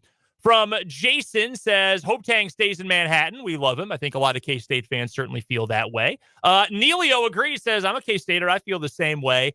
Definitely some concern, says, as a K-Stater, this is going to be a continuous thing or issue with having a coach such as Tang. May as well get used to this. I am in agreement. And we've said this before. And again, another parallel to the KU football situation, that when you've got a really good coach in a program that is not considered to be a blue blood of the sport, you are always going to have these rumors pop up. And even more than blue blood, if you're not in the Big Ten or the SEC, this is going to constantly come up. You just sort of have to live with it. This one feels a little bit more real than like Louisville, for example, did. But it's something that if you're a K-State fan, a K-State basketball fan, I do indeed think that is something you are going to have to get used to. I hope he stays. I do too. I would like him to stay. I admire him a great deal, and I hope he continues to lead that Kansas State program, because I think that program is going places that it will be hard to reach if they have to scramble and make another coaching hire at this point in the cycle at where the program currently stands. I agree with Dan on that. And mentions it's happened with Chris Kleiman too. Yeah. Well, I do think there is a difference though. Like Chris Kleiman, every year for the last couple where, Chris Kleiman, he could be a candidate at wherever. Chris Kleiman very quickly says, no, I'm happy at K-State. And it's not even like what Chris Beard did today, where he posts a thing on Twitter and all this. No, Chris Kleiman will just sit calmly at a press conference and say, I am very happy in Manhattan. My family is happy here. I do not want to leave. I'm the head coach of K-State. I will be the head coach of K-State. Like, it's very matter of fact with Chris Kleiman, which honestly, like, that should be appreciated more. If I was a K-State football fan, like, damn, he means this. He's not taking you down to the wire in any of this. He is committed. I'm staying at K-State. And that's cool. You don't get a lot of that in college sports anymore. Again, Oklahoma and Notre Dame lost their coaches in recent years in football. Yeah. You that kind of commitment to K-State, hold on to that. Please hold on to that if you're a Kansas State fan. Royals White Sox coming up tonight, 6:40 first pitch. Pregame begins here at the top of the hour on the Royals Radio Network here on 580 WIBW. We've all said, got to win this series. Outright win this series, and you're feeling pretty good about where you are if you're the Royals against a bummy White Sox team. Do they get it done? Do they win at least two of these final three? I think they do. Excited to see Brady Singer's second start tonight, see if he can build on how outstanding he was his first time out against the Twins, having the 10 strikeouts in 7 innings. On Saturday, they should beat Chris Flexen like a drum. He's one of the worst starting pitchers in baseball. And I think the Royals should be able to score plenty tomorrow. The interesting game will be Sunday. Alec Marsh, again, first start, very promising. What does he do for an encore? His first start at home this year. Garrett Crochet is off to a very nice start for the White Sox. He's been maybe the bright spot for them through his first 2 starts. Big, hard-throwing left-hander. We'll see how the Royals handle a pitcher like him on Sunday. But no, this is a setup where the Royals should get 2 out of 3 and should be at 500 by the time we talk about them next. It's supposed to be a really windy day tomorrow, so wonder how that impacts things down at the K. Nelson Velasquez, 3 homers.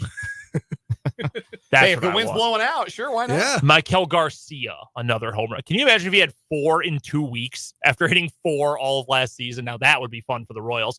We owe you one more commercial break. We'll come on back. We'll finish up this day and this week of 580 Sports Talk with the final word.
really fun show today. If you missed any of it, head to our website, 580wibw.com. Go to the podcasts tab, click on 580 Sports Talk, or you can go and rewatch the show on the 580 Sports Talk YouTube channel as well. Before we get to Royals pregame, let's get to a final word. And Dan, you are first today. Royals feel different. I know it's only 7 games. I know they still have a losing record, but if you have watched any Royals baseball these first 7 games, tell me it doesn't feel different than last year's 106 loss slog. This is a young team. This is a team that's hitting the ball with authority, hitting for some power, second in the American League in home runs. And most importantly of all, the starting pitching is going deep into games, giving you a chance to win night in and night out. That's such a refreshing change from what it was last year. Excited to see how they finish this weekend series against a team they should overmatch. Slow news day, right, guys? Yeah, not a whole lot going on. I think Jerome Tang stays with K-State. I mean, as any coach is that's going to be successful, their names are going to come up for other jobs. Saw it with Marshall and women's basketball, but I ultimately think Jerome Tang will stay with K-State, and I think it's going to be a good weekend of Final Four action on both the men's and women's side this weekend. I am very hopeful that Jerome Tang sticks around. I still have a little bit of an uneasy feeling, but K-State has made its best offer, and that every good thing about Manhattan and that basketball program they have laid out, Jerome Tang knows all these things at this point. They, I'm sure, have offered him a raise of a substantial amount. I do hope he stays around. This has moved quickly. I really do honestly think we're going to know in fairly short order. Not a report, just a guess. We'll know in fairly short order whether or not Jerome Tang will be back in K-State. I really, really hope that is the conclusion that we get to.